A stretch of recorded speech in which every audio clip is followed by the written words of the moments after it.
Shalom, shalom, peuple de Dieu. Alors, je vous invite samedi 28 décembre à Paris pour la prière de fin d'année avec pour thème Conquérir et améliorer l'année 2025 dans le spirituel. Toi qui as été touché par le Seigneur, n'hésite plus. Viens car nous organisons également des séances de baptême. Et là, tu te demandes, mais qui sont ces gens? Alors, je nous présente. Le groupe Spiritualité chrétienne est un mouvement spirituel, comme son nom l'indique, centré sur des enseignements qui visent le développement de l'âme au travers l'éveil, l'élévation de l'état de la conscience, la délivrance et la repentance en utilisant le rêve. Voilà, donc en conclusion, grâce à ta conscience dans tes rêves, tu pourras dissoudre et traiter tes problèmes dans le spirituel. C'est très important. Alors, viens vite découvrir cette haute spiritualité du Christ avec ta propre expérience. Les places sont limitées, alors contacte-nous pour réserver ta place et participer à cet événement exceptionnel. Ça va trop être le feu! En tout cas, voilà, n'oublie pas, Jésus-Christ est le même, hier, aujourd'hui et éternellement. Soyez tous bénis. Shalom. Shalom tout le monde, j'espère que vous allez bien. Nous vous invitons samedi 28 décembre à venir vivre votre propre expérience avec le Christ. Alors j'espère que vous viendrez nombreux et nombreuses. En tout cas, nous serons très ravis de vous accueillir. Allez, bisous! Venez vous joindre à nous pour ce samedi 28 décembre 2024 pour vivre votre propre expérience avec le Christ. Nous serons heureux de vous recevoir. Bonjour, venez vous joindre à nous ce samedi 28 décembre 2024 pour vivre votre propre expérience avec le Christ. Nous serons heureux de vous recevoir. Amen.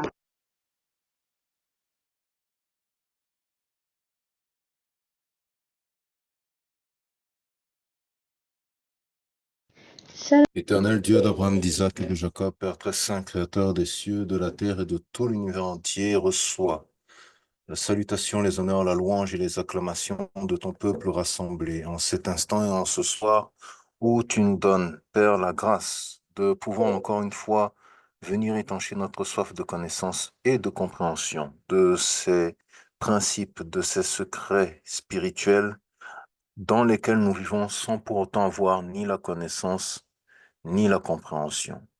Déchirer un peu plus le voile de l'ignorance éternelle. C'est la grâce que tu nous fais en chaque samedi soir à travers ce ministère, pour lequel nous te rendons grâce pour chaque membre de ce staff, chaque acteur, chaque intervenant à partir du professeur Patricio de Jésus. Gloire te soit rendue. Éternel notre Dieu, de ce que le souffle de vie nous a été accordé de sorte que nous avons la joie de voir ce jour s'achever et un autre jour et aussi une autre semaine commencer en ce soir. Guide-nous, prends-nous la main, nous livrons entre tes mains, nous livrons à tes pieds éternels les clés de notre compréhension et de notre intelligence. Car comme tu l'as dit dans ta parole, la chair ne peut pas comprendre les choses de l'esprit. C'est pourquoi aujourd'hui, nous venons encore une fois nous soumettre, éternel, à ta lumière. Nous invitons ton Esprit Saint à siéger sur le trône qui lui appartient en nous, le trône du cœur, et de pouvoir illuminer le temple que nous sommes de sa lumière, afin que, ô Éternel, une compréhension profonde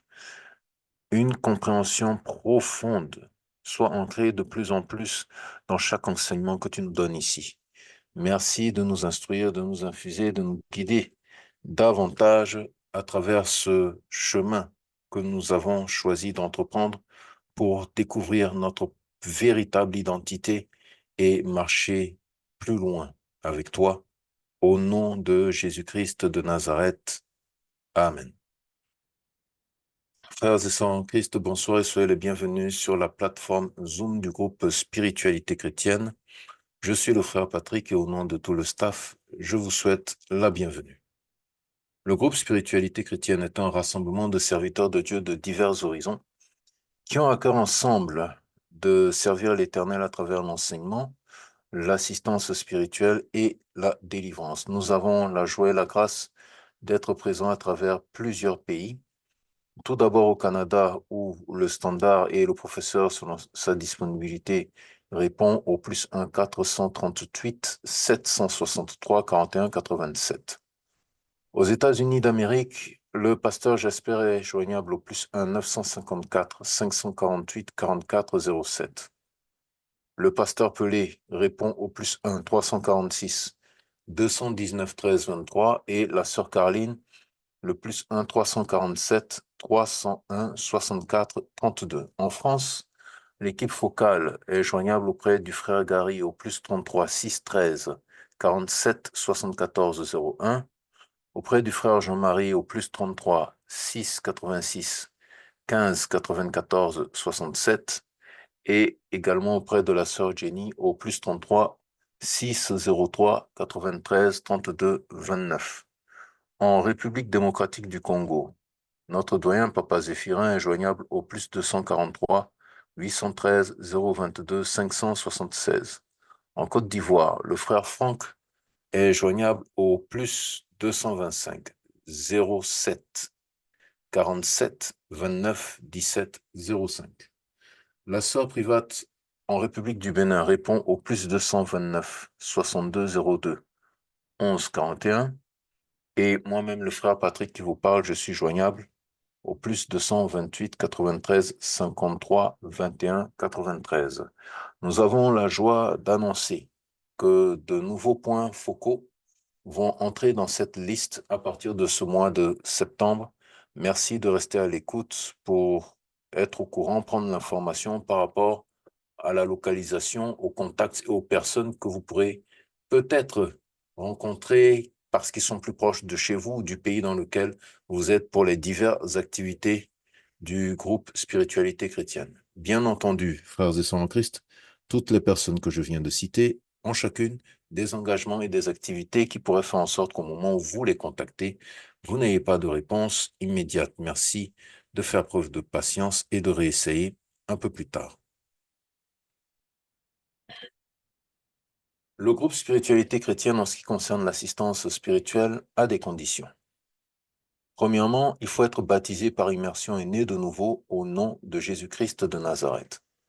Deuxièmement, il faut avoir suivi l'ensemble de nos enseignements en vidéo sur notre page YouTube depuis les premières parutions jusqu'au jour où vous nous rejoignez, et même jusqu'à ce jour.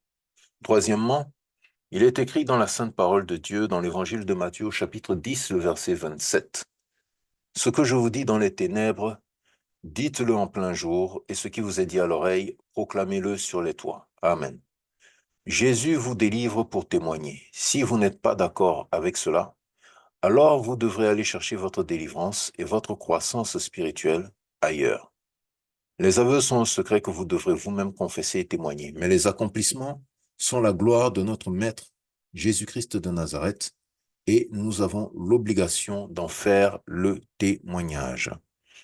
Pour le baptême, le groupe Spiritualité chrétienne organise des baptêmes à travers les divers pays où les pasteurs baptiseurs sont présents. Tout d'abord au Canada avec le professeur Patricio de Jésus lui-même, en France avec le frère Jean-Marie et au Togo avec moi-même le frère Patrick. Pour la France, nous invitons toutes les personnes qui souhaitent prendre un baptême, qui nous suivent, qui suivent nos enseignements et qui souhaiteraient prendre un baptême. Nous vous invitons à prendre contact avec le frère Jean-Marie au plus 33 6 86 15 94 67. Je répète, le plus 33 6 86 15 94 67, et ce, de préférence au plus grand tard, le mercredi 4 septembre à minuit. Mercredi 4 septembre à minuit. Donc, si vous êtes dans la zone de l'Europe, que vous êtes en France, que vous êtes en Belgique, que vous êtes en Espagne ou autre pays non loin de la France et que vous pouvez vous déplacer pour prendre votre baptême en France bien avant la période de décembre, nous vous invitons à prendre contact avec le frère Jean-Marie au plus 33 6 86 15 94 67 au plus grand tard le mercredi 4 septembre à minuit pour que nous puissions vous programmer et exécuter ou opérer, vous assister pour que vous preniez ce baptême, votre baptême, dans ce mois de septembre. Merci de réagir au plus vite. Nous avons en notre sein, au sein du ministère Spiritualité chrétienne, un département qui rassemble l'ensemble des personnes qui ont à cœur de soutenir le ministère à travers leur libéralité, que ce soit les dîmes, les offrandes, les prémices, les semences ou autres dons. Et ce département est baptisé les Bons Samaritains. À la tête de ce département se trouve le frère Gary, qui est joignable au +33 613 47 74 01. Si vous avez dans le cœur de pouvoir soutenir ce ministère, merci donc de contacter le frère Gary au +33 613 47 74 01 par WhatsApp. Jamais en aucun cas, personne du groupe Spiritualité chrétienne ne vous contactera directement pour vous motiver, inciter, forcer, astreindre ou contraindre à envoyer une quelconque donation auprès de ce ministère. Si un jour vous vous trouvez dans cette situation, sachez qu'il ne s'agit absolument pas du groupe Spiritualité chrétienne et ainsi donc nous vous invitons à prendre vos dispositions pour sécuriser vos fonds. Nous invitons toute l'audience à vouloir considérer qu'il est formellement interdit d'écrire aux professeurs et aux modérateurs durant la réunion Zoom sur leurs contacts personnels. Cela dérange et perturbe le bon déroulement de la réunion pour tous les participants. Tous commentaires et discussions doivent passer par le chat de la plateforme Zoom. Tout contrevenant sera expulsé de la réunion, tout simplement. Merci pour la compréhension. Nous sommes le samedi 31 août 2024 à l'heure du partage et de la connaissance. En cette soirée, l'enseignement abordera la deuxième partie du thème le ravitaillement des énergies qui elle-même fait partie de l'ensemble des enseignements concernant l'univers des idées et l'enseignant du soir est le professeur Patricio de Jésus. Professeur, bonsoir et merci pour votre présence et votre disponibilité. Oui, bonsoir frère, bonsoir à tout le monde. Alors, avant de partir dans l'enseignement et même avant de partir dans les expériences, un tout petit rappel succinct, professeur Patricio de Jésus, par rapport au programme dont nous avons vu l'annonce en début de soirée. Le 28 décembre 2024, le groupe Spiritualité chrétienne organise une séance de prière de fin d'année. Et dans cette même période, il y aura aussi la possibilité de prendre rendez-vous à l'avance pour pouvoir bénéficier d'une visite auprès de vous. Tout cela, bien sûr, ce sont des événements gratuits, mais les places sont limitées. De façon résumée et succincte, professeur, quel va être en fait le fond, le bien fondé, le fondement spirituel de cet événement de fin d'année 2024, s'il vous plaît? Bon, cet événement, c'est pour améliorer l'année 2005. Nous voulons juste expérimenter une année différente par rapport à tout ce que nous avons d'abord vécu. Et cette prière, ça serait pour nous un moyen ça sera pour nous un moyen de préparer cette année spirituellement, déclencher la chose spirituelle. Et comme vous le savez ici, nous sommes dans une voie spirituelle. Tout ce que nous voulons obtenir, nous voulons d'abord avoir un résultat spirituel. Donc, au cours de cette prière-là, l'ensemble des sémences qui vont être posées, donc la sémence qui est la prière, il y aura des résultats onériques qui va permettre aux gens de voir déjà. Donc, c'est comme une phase prophétique, en fait, parce que après cette prière, les gens vont voir en intégralité leur année 2025. Ça serait un cadeau, donc dans le songe ainsi que dans l'esprit, ou bien dans des visions, ils pourront voir le déroulement, les événements importants de l'année 2025. Et de là, ils peuvent se préparer à savoir qu'est-ce que l'année 2025 leur réserve.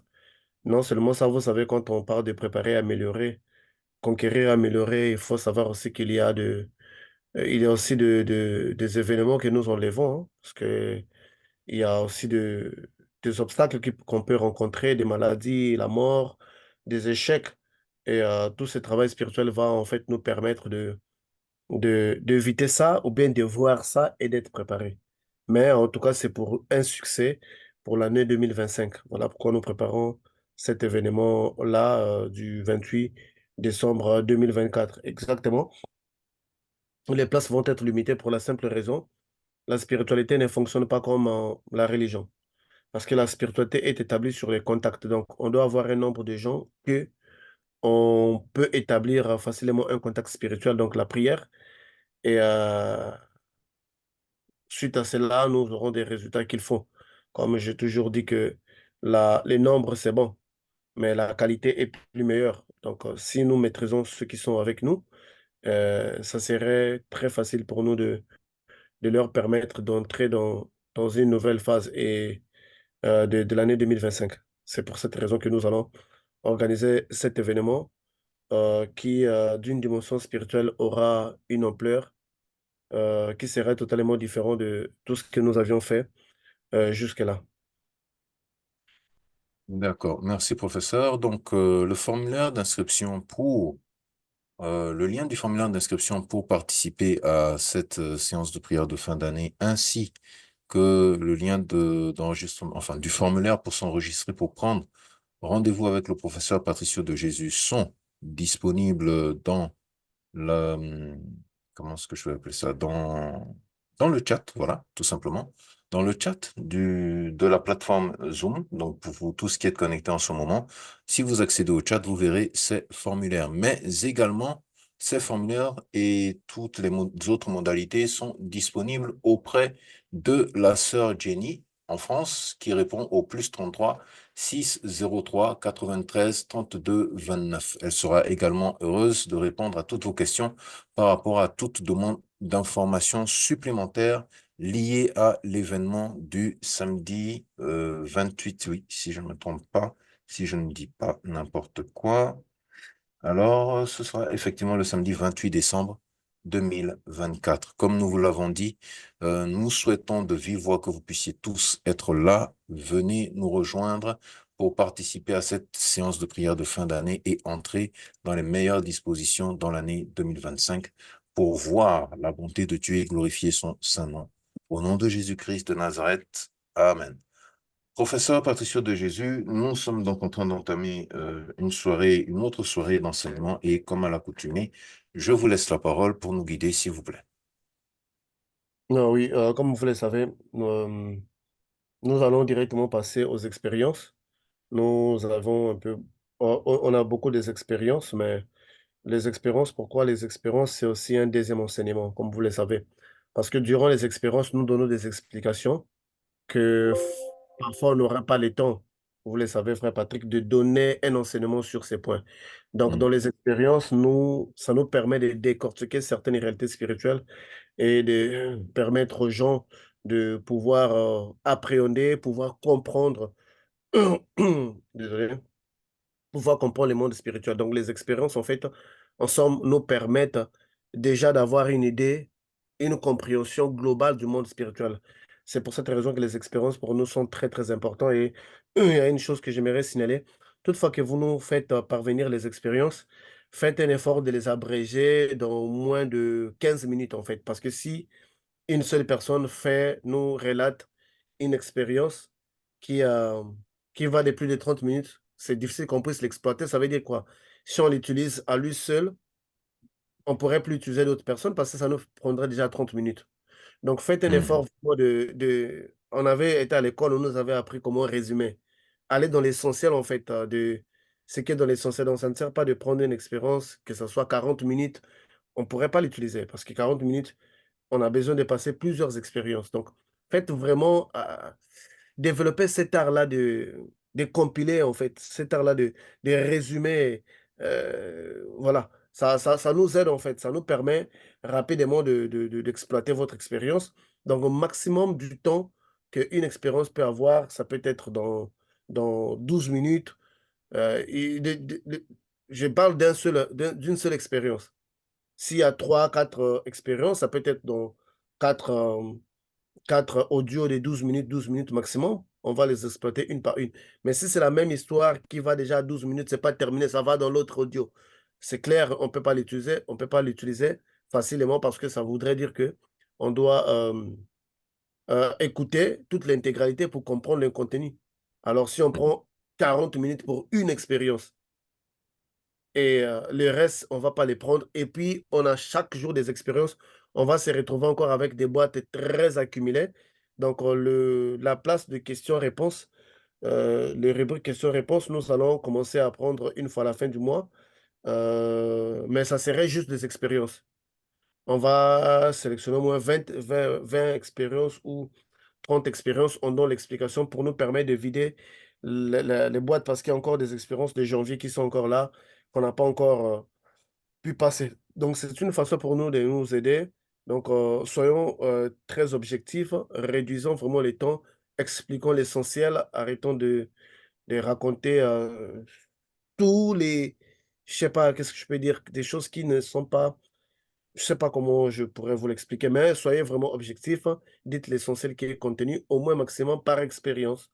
Ça peut atteindre au moins 12 minutes le maximum. S'il y a deux expériences, tu peux aller dans l'autre, mais le même ne peut pas dépasser 12 minutes. Ça serait trop. On ne pourrait pas l'exploiter ensemble. On aime. Donc, Message ça. reçu, bien compris, professeur. Merci. Donc, si Bon, vous avez préparé les expériences, vous pouvez nous oui. les balancer parce que nous avions, la semaine passée, vous savez, nous avions donné un exercice qui est totalement différent, qui est atteindre nos qualités adamiques. C'est quelque chose qui est perdu déjà dans les églises. C'est vrai qu'on va dans les églises, mais c'est comme si peu de pasteurs avaient le réflexe de savoir que nous allons à l'église juste pour récupérer ce qu'Adam avait perdu. Mhm. C'est pour ça que nous allons à l'église. On va pas à l'église pour autre chose. Si vous allez à l'église, vous parlez de la richesse, c'est Adam l'a perdu. C'était le plus riche, c'était l'unique être humain qui avait tout un globe. Ça n'a jamais été fait depuis l'histoire de l'humanité. Donc Adam reste toujours l'homme le plus riche de la planète.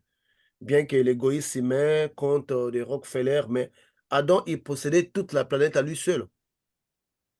Mhm. Donc, c'est que nous, on divise Rockefeller, je ne sais pas qui, Obama, Bill Gates, Adam les possédait à tout seul. Donc, c'était l'homme le plus riche de la planète et Ève était la femme la plus riche de la planète.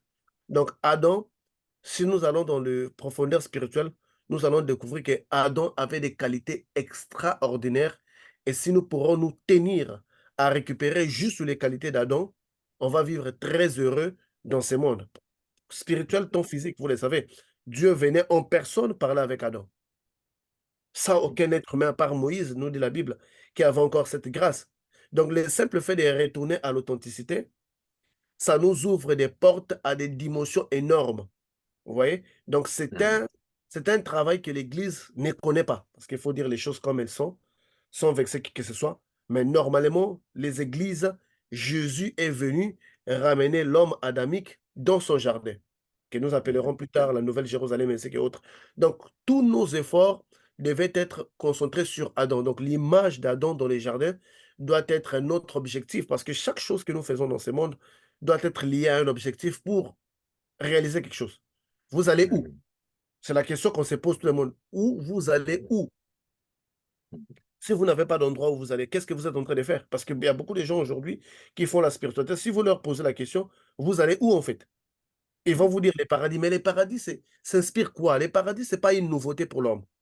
Parce que l'homme a perdu les paradis. Il en avait déjà. C'est pas un nouvel événement, ce n'est pas une nouvelle expérience, les paradis. C'est quelque chose que nous avons perdu, que nous voulons juste récupérer. Donc, en fait, nous sommes en train de répartir à l'authenticité. Donc, nous devons être, l'Église ne doit pas ignorer que nous faisons tout ce que nous faisons, nous prions, nous gênons, parce que nous voulons même aussi rétablir les contacts qu'Adam avait. Avec Dieu, il venait, il lui parlait, il lui enseignait lui-même. C'est ce que le Saint-Esprit fait, il nous enseigne. Donc, on répare tel que les choses devaient être. Donc, il faudrait que vous ayez ça dans votre tête. Vous faites tout pour devenir comme Adam. Vous faites tout pour devenir comme Ève. Vous faites tout également pour ne plus écouter les serpents. Parce que quand on va devenir comme Adam, il faut ne plus écouter les serpents.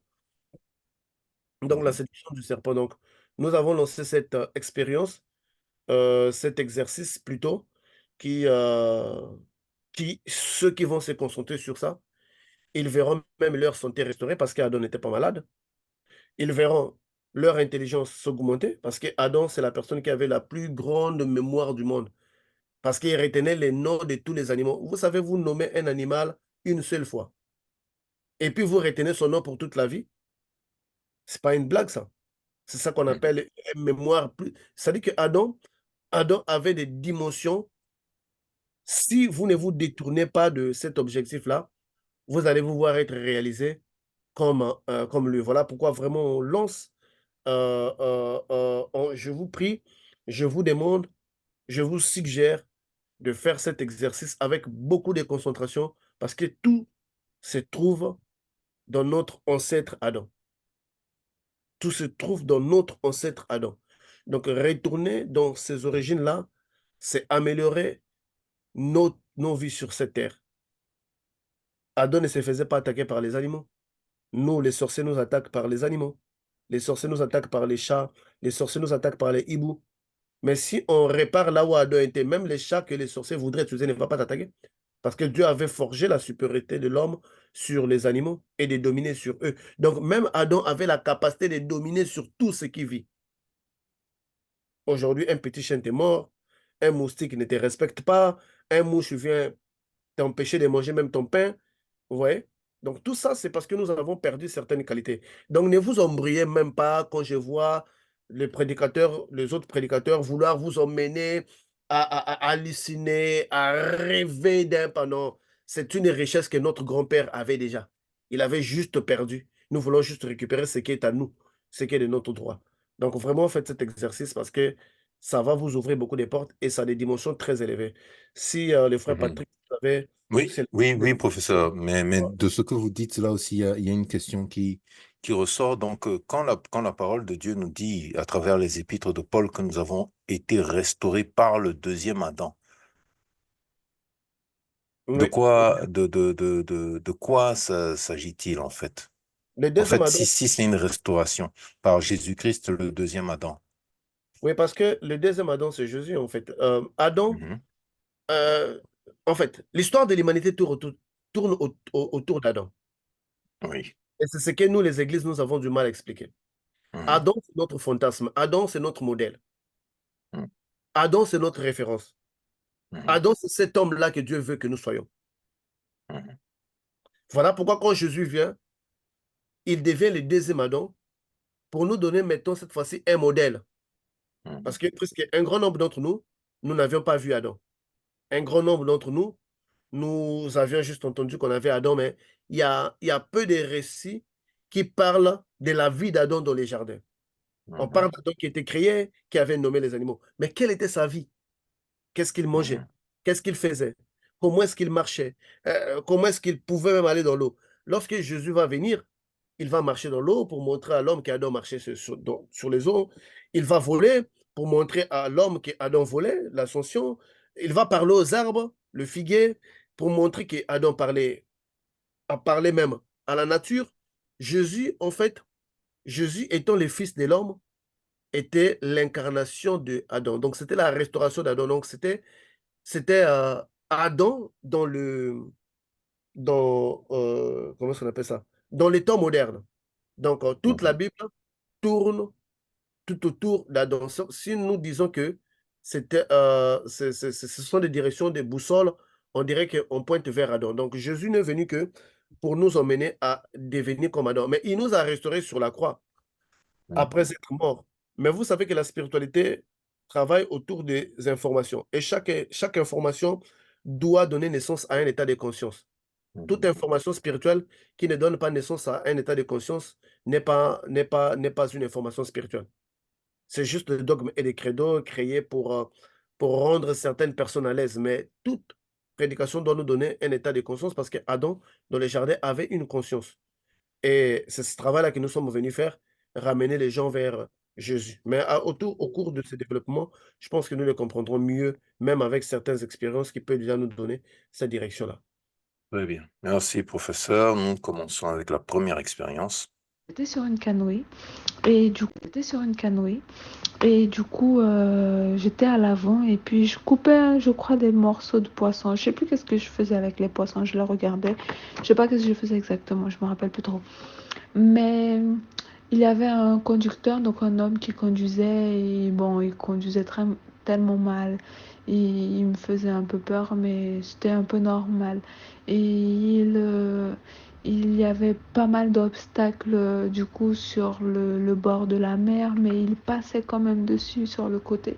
Et d'un seul coup, je me suis retrouvée on aurait dit sur un, un canoë plus court, je sais pas, ça faisait comme un jet ski, mais bon, ça allait quand même, ça roulait quand même vite.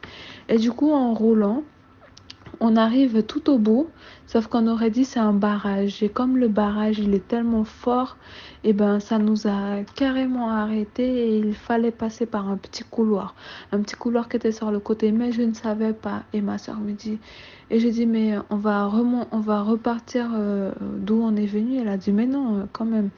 On va pas passer par là, on va aller à contresens. J'ai dit ah ben je sais pas, moi je connais pas. Elle a dit non, il y a un petit passage là. Donc je suis montée dans le petit passage. Ça faisait vraiment comme des fenêtres de, d'un avion, des petits passages comme ça, mais qu'un humain puisse passer. Et du coup, je suis rentrée à l'intérieur et c'était comme un toboggan. Donc j'ai glissé jusqu'au bout et arrivé à la porte, j'allais passer le pas de la porte et là je vois un chien blanc et noir qui était, on va dire, couché, assis. Et du coup, quand je l'ai vu, je me suis dit, ah, je vais attendre ma soeur. Et du coup, en attendant ma soeur, je la vois pas arriver, mais je vois une bassine assez plate, ronde, couverte par quelques feuilles. Et je vois j'arrive à voir des morceaux enfin, des serpents, comme si qui sont vraiment dans une petite bassine. Alors du coup, je me suis dit, ah, elles sont mortes. Et quand je vois une tête qui bouge, alors je me suis dit, wow. Alors là, je me suis vue avec comment on appelle ça? Avec un sabre. Alors j'ai commencé à le sabrer la tête. J'ai sabré une tête. Et puis quand je vois une autre tête s'est levée et elle allait commencer à m'attaquer, j'allais sabrer la tête. Mais en fait, j'ai glissé parce que c'était vraiment mouillé, comme on était dans l'eau et tout. J'ai glissé et je tombais vers l'arrière et là j'entendais mon âme qui criait Jésus-Christ, Jésus-Christ, qu'en fait je me suis réveillée mais j'entendais à l'intérieur de moi le nom de Jésus-Christ comme si j'appelais son nom et du coup voilà je me suis réveillée. J'ai demandé cette victoire au Seigneur, j'ai demandé plusieurs. Je priais, je prie pour lui demander de me ramener là-bas. J'ai fait un rêve où j'étais avec ma sœur, elle était avec ses amis, donc on était comme si à la crique. Et puis, elle était à table, j'ai été la voir vite fait et tout. Et puis bon, après j'ai sauté dans l'eau. Et quand je saute dans l'eau, je vois un passage vraiment similaire à l'autre rêve que j'avais fait. Mais au lieu de me dire est-ce que je rêve, j'ai pas percuté, je me suis dit oh, ça ressemble dans mon rêve que j'ai fait, c'est la même chose. Et j'étais vraiment choquée par ça. Alors je faisais que répéter mais ça ressemble dans mon rêve et j'ai même pas osé aller là-bas, je me suis même pas dit c'est bon, j'y vais là-bas, je vais voir c'est quoi et tout. Non. Je me suis réveillée et je me suis rendu compte que je n'ai pas été là, que je n'ai pas pu avoir ma conscience. Du coup, voilà, je suis toujours dans l'attente de cette victoire-là. Voilà, Oui, je crois que ça, c'est la sœur Karine, en France. oui, c'est la seule D'accord. réponse, justement. Euh, dans toutes les expériences que vous aurez où vous coupez la tête des serpents, ça veut dire que vous êtes en train d'avoir des victoires sur les œuvres des ténèbres. Couper la tête des serpents signifie beaucoup. Signifie beaucoup. Vraiment, quand vous pouvez rêver vous battre avec les serpents, c'est carrément différent quand vous coupez la tête d'un serpent. Quand vous coupez la tête d'un serpent, vous mettez vraiment fin à certaines œuvres de ténèbres. Les combats contre les serpents représentent les mondes des eaux. Les serpents représentent très souvent les sirènes. Voilà pourquoi la majorité des femmes qui sont sous les réclamations des sirènes, leurs rêves, oh, désolé, leurs rêves se tournent autour des sirènes. Alors, quand vous rêvez, déjà, vous êtes en train de couper les têtes des serpents. Ça veut dire que vous êtes en train d'éliminer une grande partie des œuvres des ténèbres. Donc, ce sont de rêves de victoire. Mais en ce qui concerne le combat spirituel, on n'obtient pas toutes les victoires en un seul combat. Il va falloir parfois, sur le même sujet, aller un peu plus dans plusieurs combats. Donc, ne vous sentez pas frustré parce que vous n'êtes plus répartis, vous êtes répartis, vous n'avez pas pu accomplir. Parce que bon, pour ceux qui nous suivent pour la première fois, nous, dans ce groupe, on a la capacité de répartir dans les mêmes rêves et continuer ce qu'on avait laissé. Donc, nous, on a cette capacité-là et donc la sœur, en répartant dans ses rêves, pour la deuxième fois, elle n'avait pas combattu parce qu'elle n'était pas parfois prête ou bien parce qu'il n'y avait rien de nouveau à faire. Parce elle dit qu'elle avait coupé les têtes de plusieurs serpents et parfois, c'était pas encore le moment d'attaquer encore une autre légion, mais c'est déjà une très grande victoire parce que les œuvres de serpents, lorsque ça tombe, lorsqu'on coupe les têtes, on doit voir notre vie changer. Donc, c'est ça, ce que je dirais à la sœur d'être positif au moment opportun, Dieu va lui ramener. Donc, déjà, le fait qu'il répare encore dans cette dimension, mais qu'il n'a pas combattu, ça veut dire, ça veut dire quoi? Ça veut dire qu'elle est sur les bons chemins. Et une chose aussi que j'aimerais vous dire, ce n'est pas parce qu'on a la conscience dans les rêves que toutes les nuits, on doit avoir des rêves qu'on est conscient. Ça ne fonctionne pas comme ça. Il y a des rêves dont votre conscience va être rattachée au plan physique. Où vous faites directement les liens que non, moi j'habite dans le monde physique, je suis en train de rêver. Ça, c'est la haute conscience à 100%. Il y a des rêves où votre conscience n'est attachée que dans les plans dans lesquels vous vous trouvez. Vous prenez juste de bonnes décisions par rapport à l'événement sans toutefois faire un lien avec votre vie physique qui se trouverait dans l'autre univers. Donc, ce n'est pas parce qu'on a la conscience dans les rêves que dans tous les rêves, vous saurez que je suis en train de dormir dans telle ville, j'ai ça. Non, vous n'avez pas besoin de cela si cela n'est pas vraiment important. Mais vous aurez à prendre des décisions qu'il faut dans cette dimension-là pour faire face. Donc, la conscience dans les rêves n'est pas une conscience permanente dans le sens où vous devrez toujours vous souvenir de votre corps physique. Donc, ne pensez pas ça, sinon vous deviendrez frustré pour rien. Mais la conscience dans les rêves en premier consiste à prendre de bonnes décisions. Nous l'avions dit à la première émission, de prendre les mêmes décisions qu'on devait prendre si on était physiquement. Mhm. Si ça, vous ne mangerez pas ça physiquement, dans les rêves aussi, vous n'en mangerez pas. Mais pas forcément faire toujours la connexion avec votre corps physique. Ça viendra de temps à autre, vous ferez la connexion entre ça et, euh, et ça viendrait de temps à autre, vous ne ferez pas la connexion entre ça.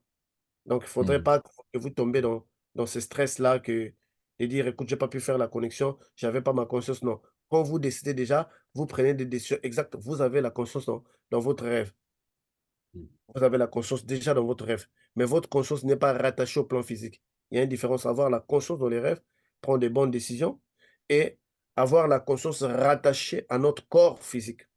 Ce Mhm. sont deux choses différentes. Et dans la spiritualité, nous travaillons avec ces deux dimensions-là. Donc, ne vous frustrez pas, la sœur Karine, tu es sur la bonne voie. Tu as coupé les têtes des serpents. C'est, comme je t'ai dit la fois passée, c'était un grand début. Pour toi qui viens d'arriver, qui viens de te faire baptiser il y a un mois et quelques, c'est un grand départ. Couper déjà la tête des serpents. Donc, sens-toi heureuse, ne te frustre pas, Dieu fait chaque chose en son temps.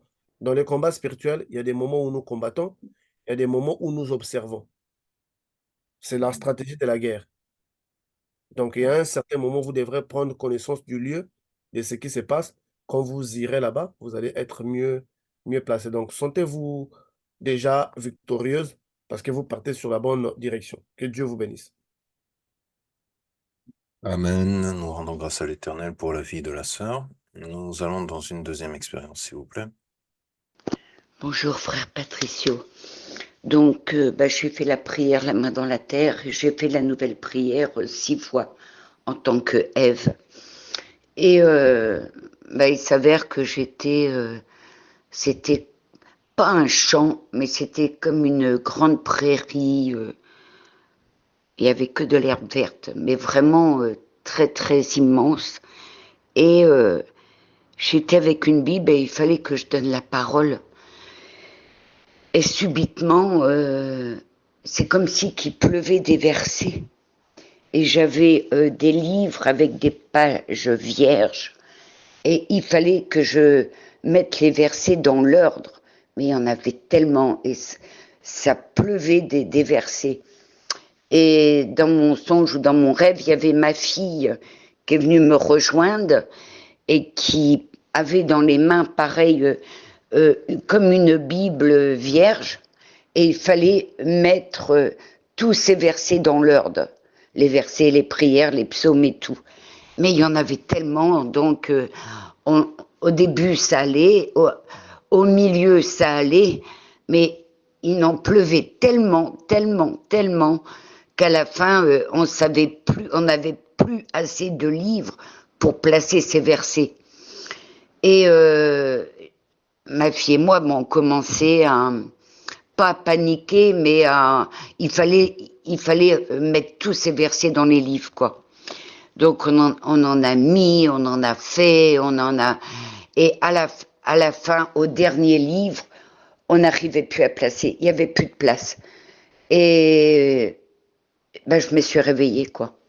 Voilà, frère Patricio, je voulais vous faire partager ce rêve pour avoir la signification. Merci, restez bénis, frère Patricio. Donc, ceci, c'est l'expérience de la sœur Patricia en France. Et bon, c'est la sœur, ça, c'est le résultat de l'expérience d'Ève, des exercices d'Ève et d'Adam. Chaque verset, ça vous restaure.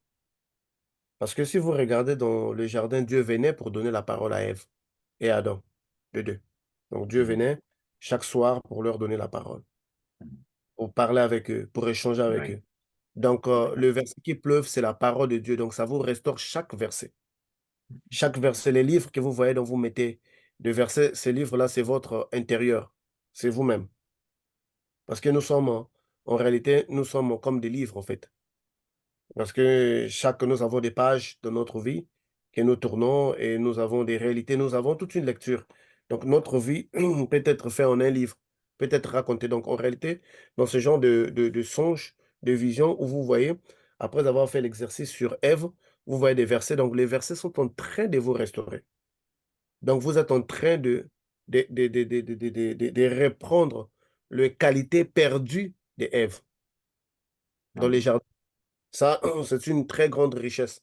Parce que vous avez vu que vous en avez pris, vous en avez pris, vous en avez pris, vous en avez pris, mais après, vous n'avez plus de place pour les mettre parce que quand nous repartons encore dans les jardins d'Éden, une fois de plus, le processus de l'enseignement d'Adam et Ève était interrompu. Pourquoi? Parce qu'ils ont été chassés. Donc, le jour où Dieu devrait venir pour les trouver, pour encore s'entretenir avec eux, le couple s'était caché parce qu'ils ne voulaient pas voir Dieu, parce qu'ils étaient nus, parce qu'ils n'étaient plus en harmonie avec Dieu. Donc, c'est là où ça a été interrompu. Donc, si nous devons répartir dans cette dimension-là, nous devrons continuer notre âme doit continuer à recevoir ces restaurations-là. Donc, chaque verset que vous avez vu là est en train de vous restaurer. Donc, vous avez atteint des dimensions qui consistent à la restauration spirituelle de l'être. Les versets, vous n'êtes pas obligé de vous les rappeler, mais ça doit s'asseoir en vous. Ça doit s'asseoir en vous. Une fois que ça prend place en vous, donc euh, par, par cet exercice-là, on peut considérer que la sœur Patricia, par toi, tu es en train de recevoir une restauration dans laquelle aussi ta fille bénéficie. Vous voyez, frère Patrick? Donc, Oui. sa fille aussi est en train de bénéficier par elle, parce que c'est elle qui a l'accès à cette vision-là. C'est elle qui a Donc, ouvert la porte. c'est elle qui a ouvert la porte. Parce que là, je constate que la sœur Patricia, elle a vraiment des dons extrêmes, en fait, parce que chaque nouveau événement, elle se place dans ça, mais la façon dont elle se place dans ça, elle se place dans ça dans la dimension spirituelle. Ouais. Je ne sais pas si vous analysez Si. ces visions, sont vraiment dans les caractéristiques spirituelles, énigmatiques. Parce que ce sont des grandes richesses qu'elle est en train d'accumuler. Bon. À son âge, déjà, 68 ans, bon, Gloire à Dieu. ça va partir un jour à la tombe. Bon, je ne sais pas si vraiment comment est-ce qu'on peut en bénéficier. S'il y a un homme âgé ici, qu'il puisse remorquer au moins la sœur Patricia là pour bénéficier de ces richesses là. Et de laisser ça un jour, un truc comme ça. Donc ça serait, ça serait une perte en fait. Trop de richesses. Mais il y C'est a quelqu'un. l'enfant, il y a sa fille qui est là, Oui, professeur. mais quand même, parce que quand un jour, après 10 ans, 20 ans, quand elle va mourir, 30 ans, on va l'enterrer. Que quelqu'un les remorque quand même. Hein. Un remorquage, cette personne-là, cet homme-là va hériter aussi de ces richesses-là. Hein. S'il y a des hommes âgés ici, là, Patricia, elle est très, très belle, hein, je l'ai vue. Hein. Donc, une box, une box. Euh, c'est Ok, tout. ok. C'est une annonce sérieuse. Donc, bon, ceux qui sont concernés se reconnaîtront. Que Dieu vous bénisse. Aïe, aïe, aïe. Expérience nouvelle. Nous rendons grâce à l'Éternel pour la vie de la sœur et pour son expérience aussi. Alors, à la fin des expériences, avant que je n'oublie, professeur, avec votre permission, j'aimerais faire un petit ajout. J'aimerais ajouter quelque chose, un petit rappel pour l'audience, s'il vous plaît. Donc voilà, nous allons dans l'expérience suivante. Bonjour frère Patrick, bonjour professeur, j'espère que vous allez bien. Je suis dans la semaine la première semaine au cours de laquelle il nous a été demandé d'invoquer Jésus-Christ, le maître des rêves, pour la restauration de tout ce qu'on a perdu, toutes les capacités qu'avait Ève en elle. Et dès le premier jour, j'ai eu à faire, enfin le premier jour et aujourd'hui, j'ai eu à faire deux rêves assez étranges. Dans le premier rêve, je me suis vue comme vivant encore chez mes parents, notamment chez ma mère.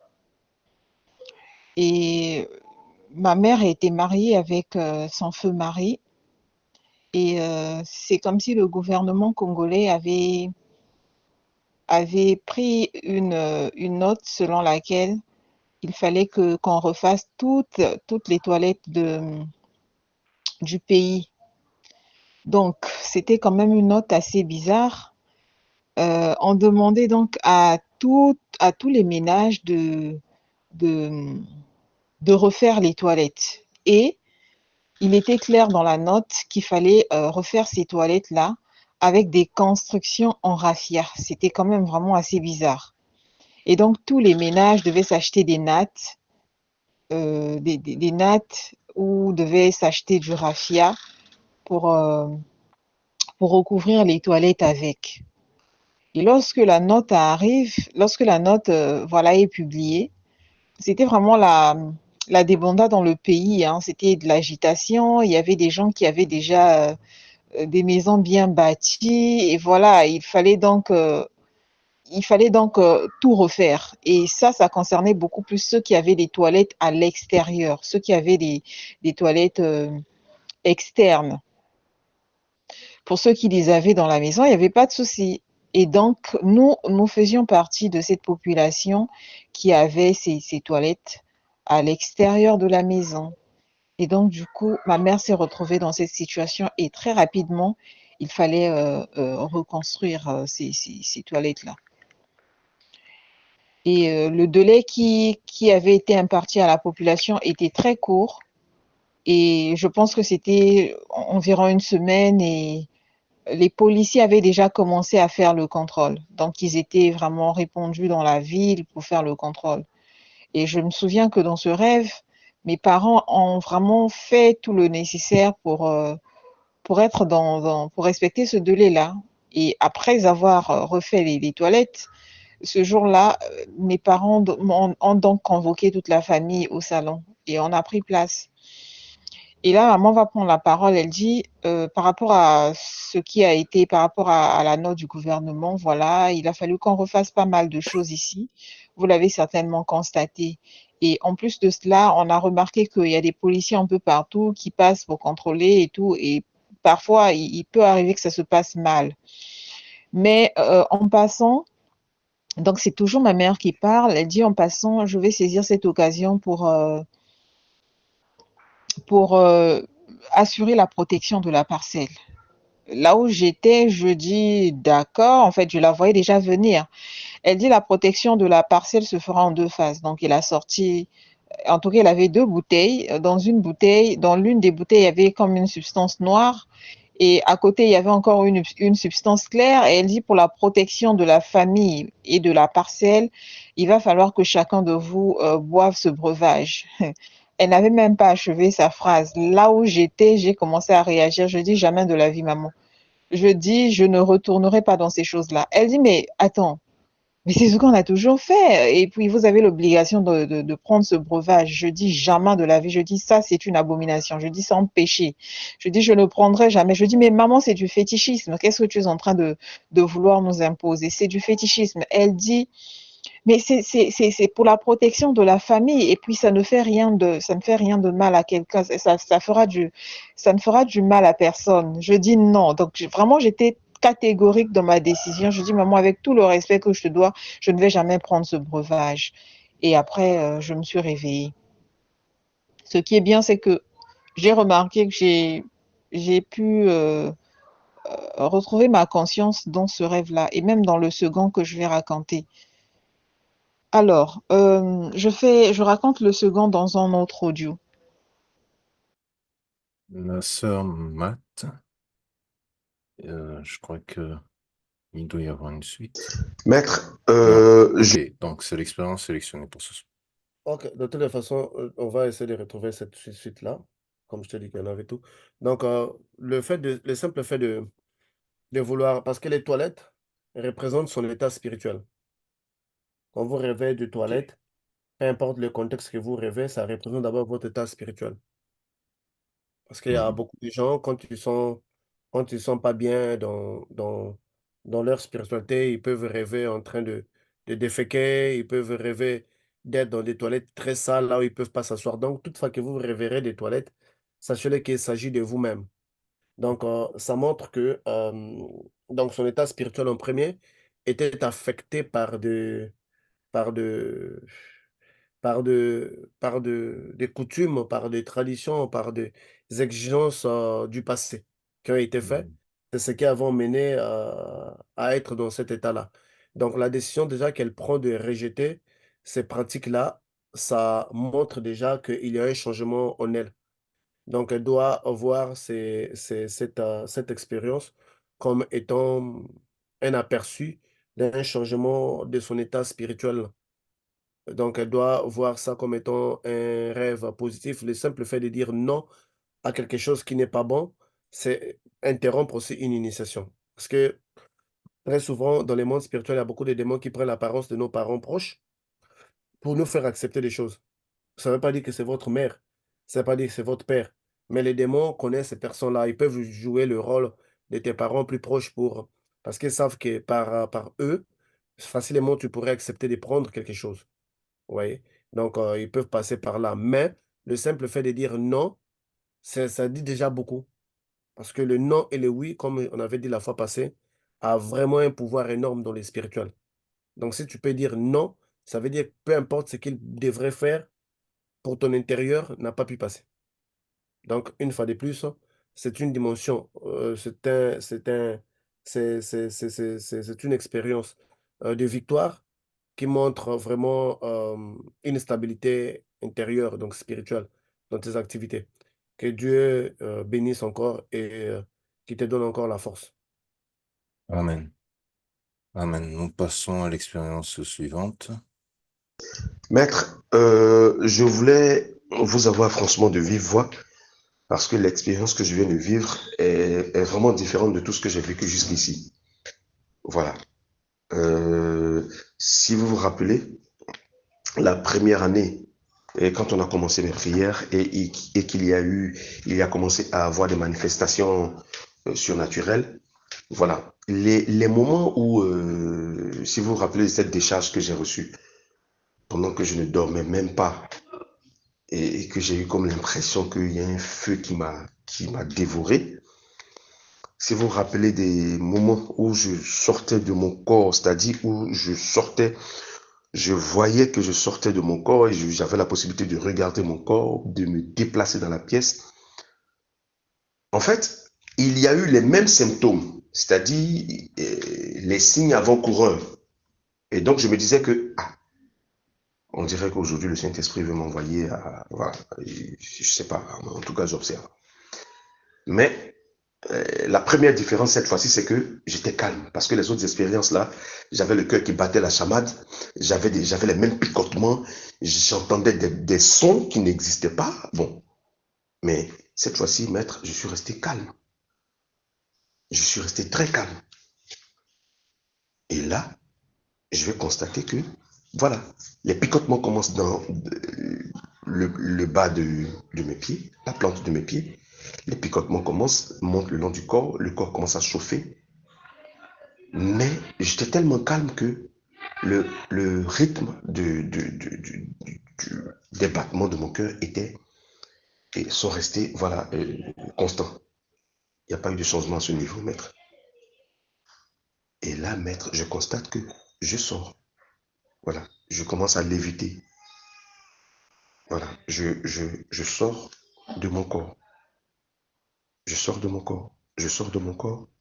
Et maître, je commence à flotter dans la chambre. Je commence à flotter juste au-dessus du lit. Je flotte au-dessus du lit. Je continue d'observer, maître. Vraiment dans un calme olympien. Voilà, je ne panique pas. Et je sors, je flotte au-dessus du lit. Et là, je décide maintenant de regarder mon corps. Mais maître, le problème, c'est que il n'y a pas de corps qui est couché là. C'est moi-même qui suis là. C'est moi-même qui suis. Il n'y a pas le corps. Et voilà. Et c'est peut-être... non, c'est peut-être l'esprit qui... Non, maître. Je vois que non, il n'y a rien sur le lit. C'est moi-même. C'est-à-dire, c'est mon corps qui lévite.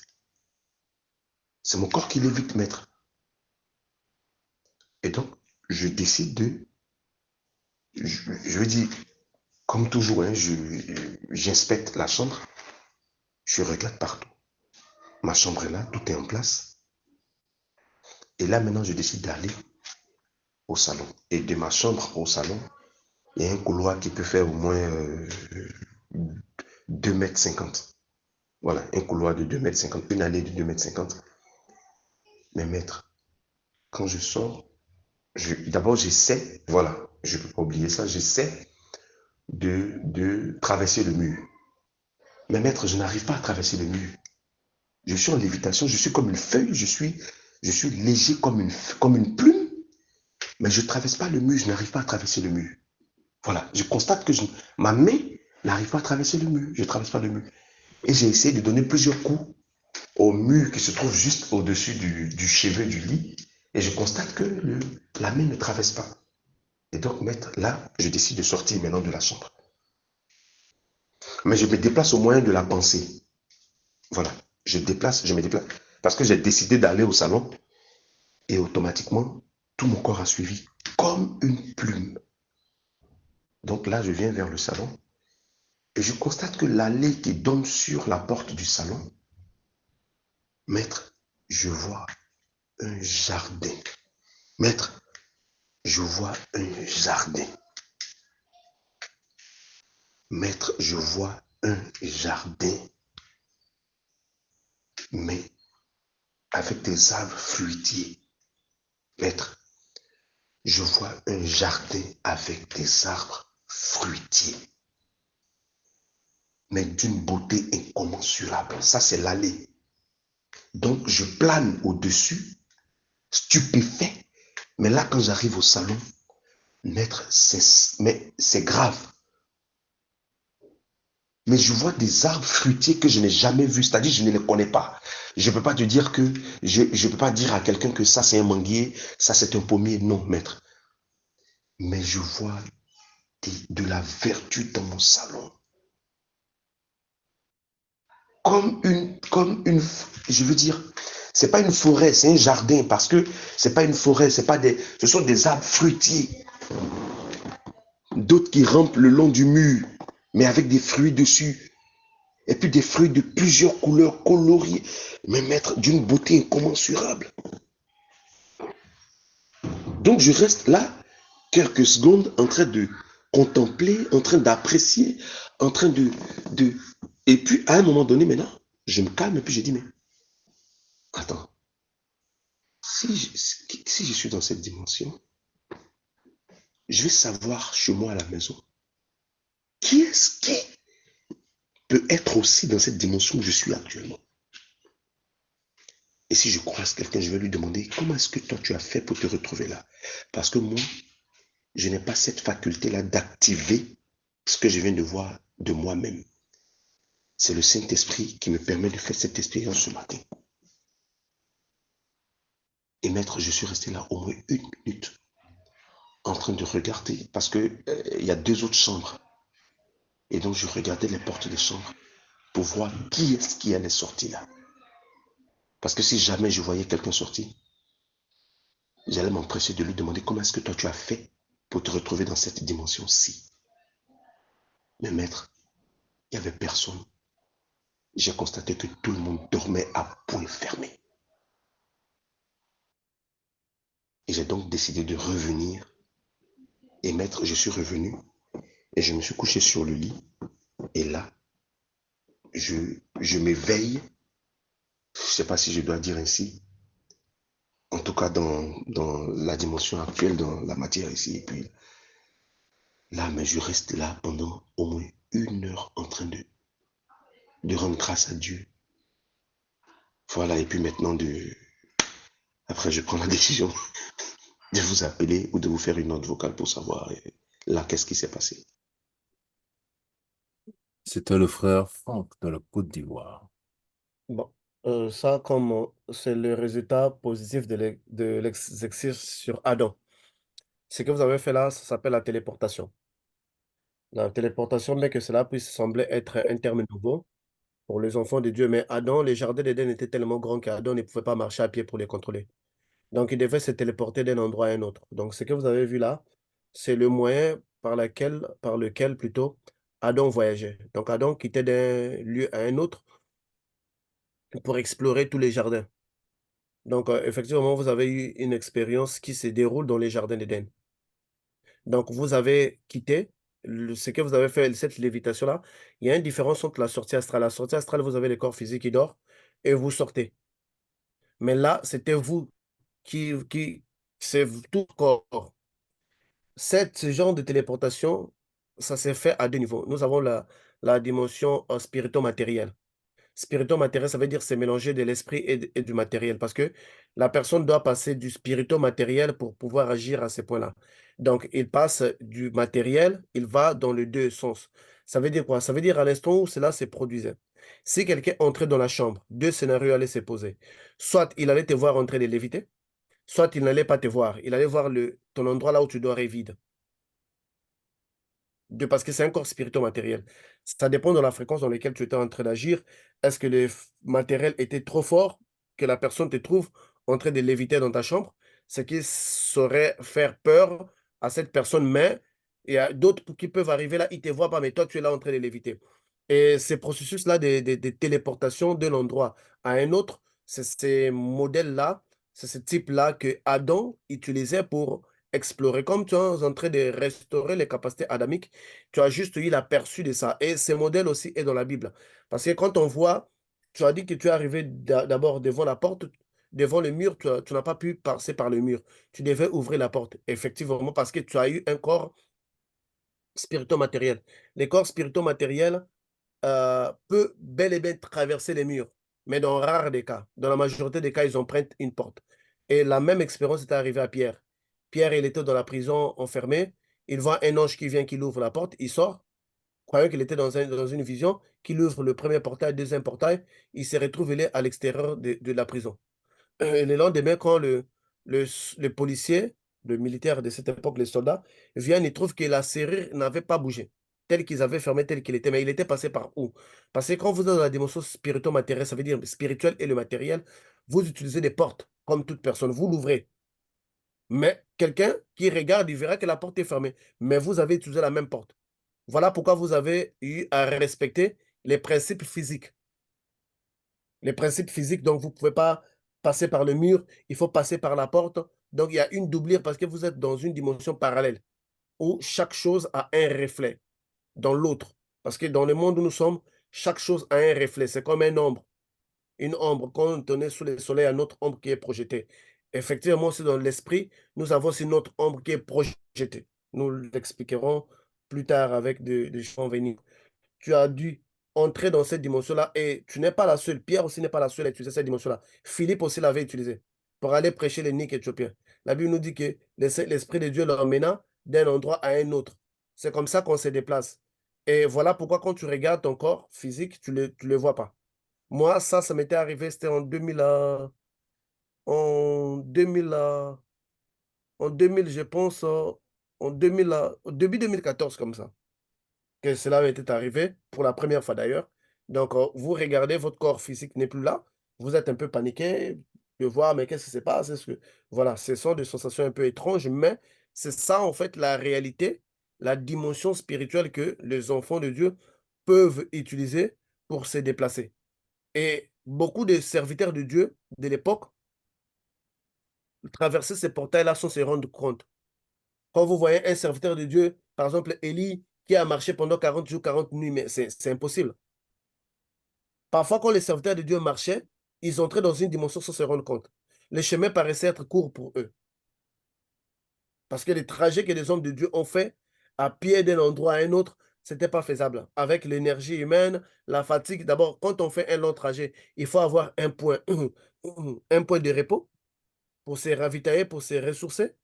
Et vous verrez, quand Jésus envoyait les apôtres, c'est comme s'ils partaient seulement, ils arrivaient à les endroits où.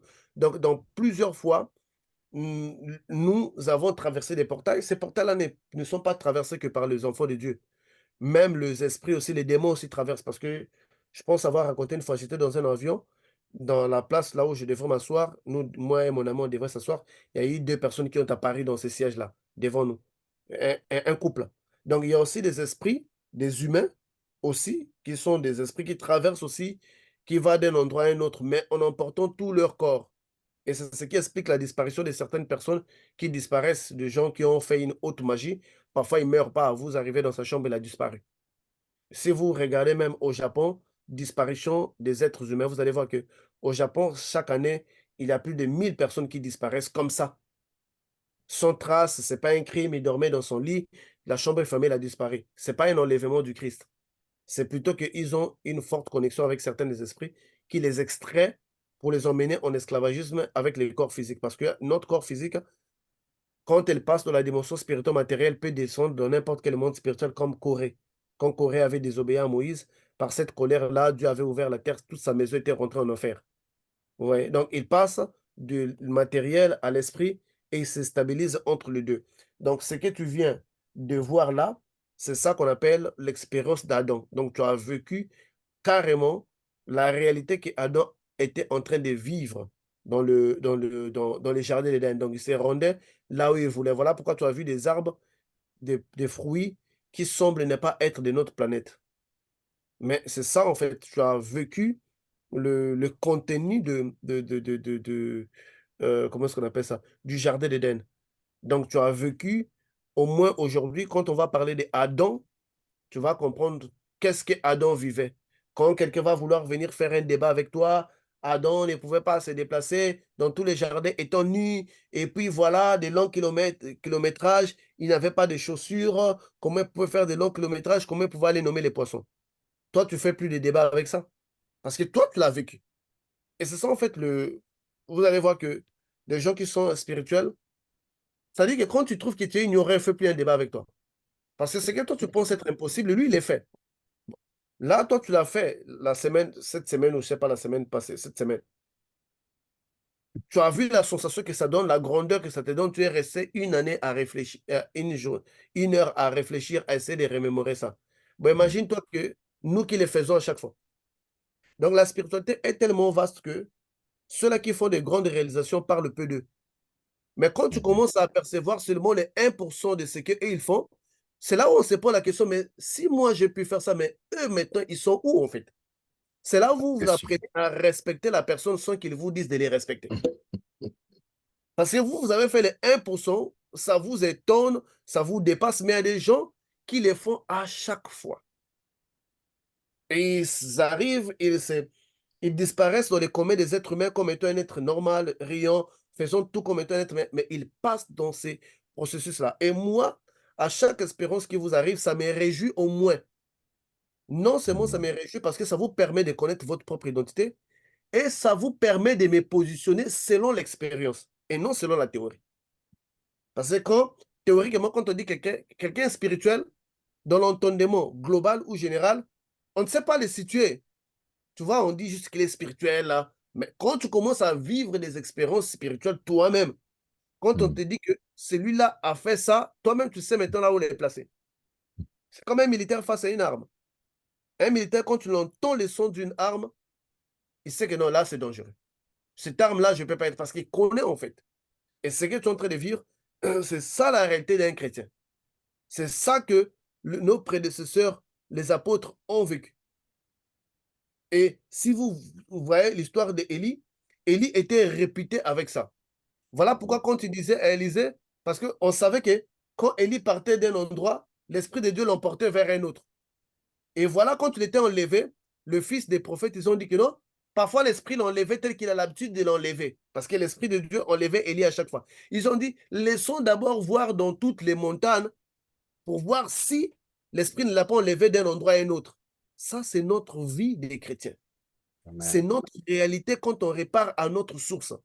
Nous avons toutes ces capacités-là. Elles sont juste perdues parce qu'on a juste des inconscients à la tête des églises qui ne comprennent pas eux-mêmes ce qu'ils font et qui ne comprennent pas ce qu'ils font faire aux autres.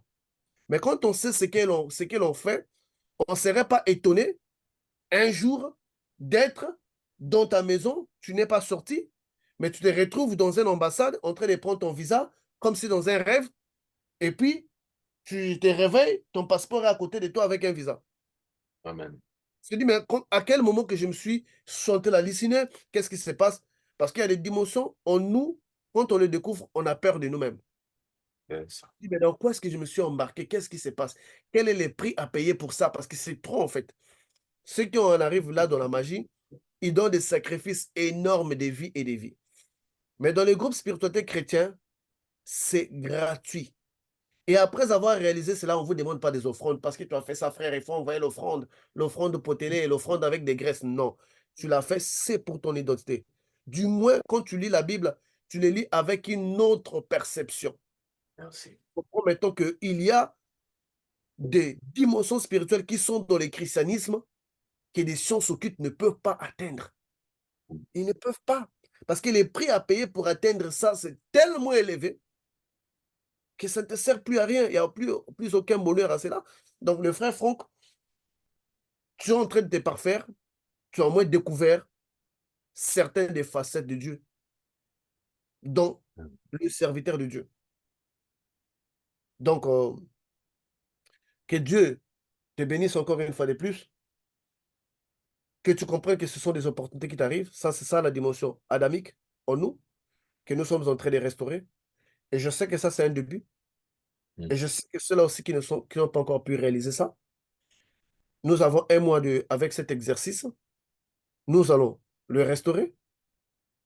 Si des grands sorciers internes, parce que dans les sorciers, on a des sorciers familiales d'abord, et puis on a les sorciers du quartier, on a les sorciers d'une région, on a les sorciers de toute une région, de toutes les régions, on a les sorciers d'un pays, on a les sorciers internationaux. Les sorciers internationaux ont la capacité d'apparaître dans n'importe quel pays, faire des victimes. C'est ce que vous voyez de l'histoire, quelqu'un était dans les caméras, il a disparu. Quelqu'un est monté dans le bus, après l'accident, cette personne a disparu, tout le monde est mort, sauf lui. Parce que la personne en fait qui a pris les bus là n'a pris les bus que pour sacrifier. Après ça, il disparaît.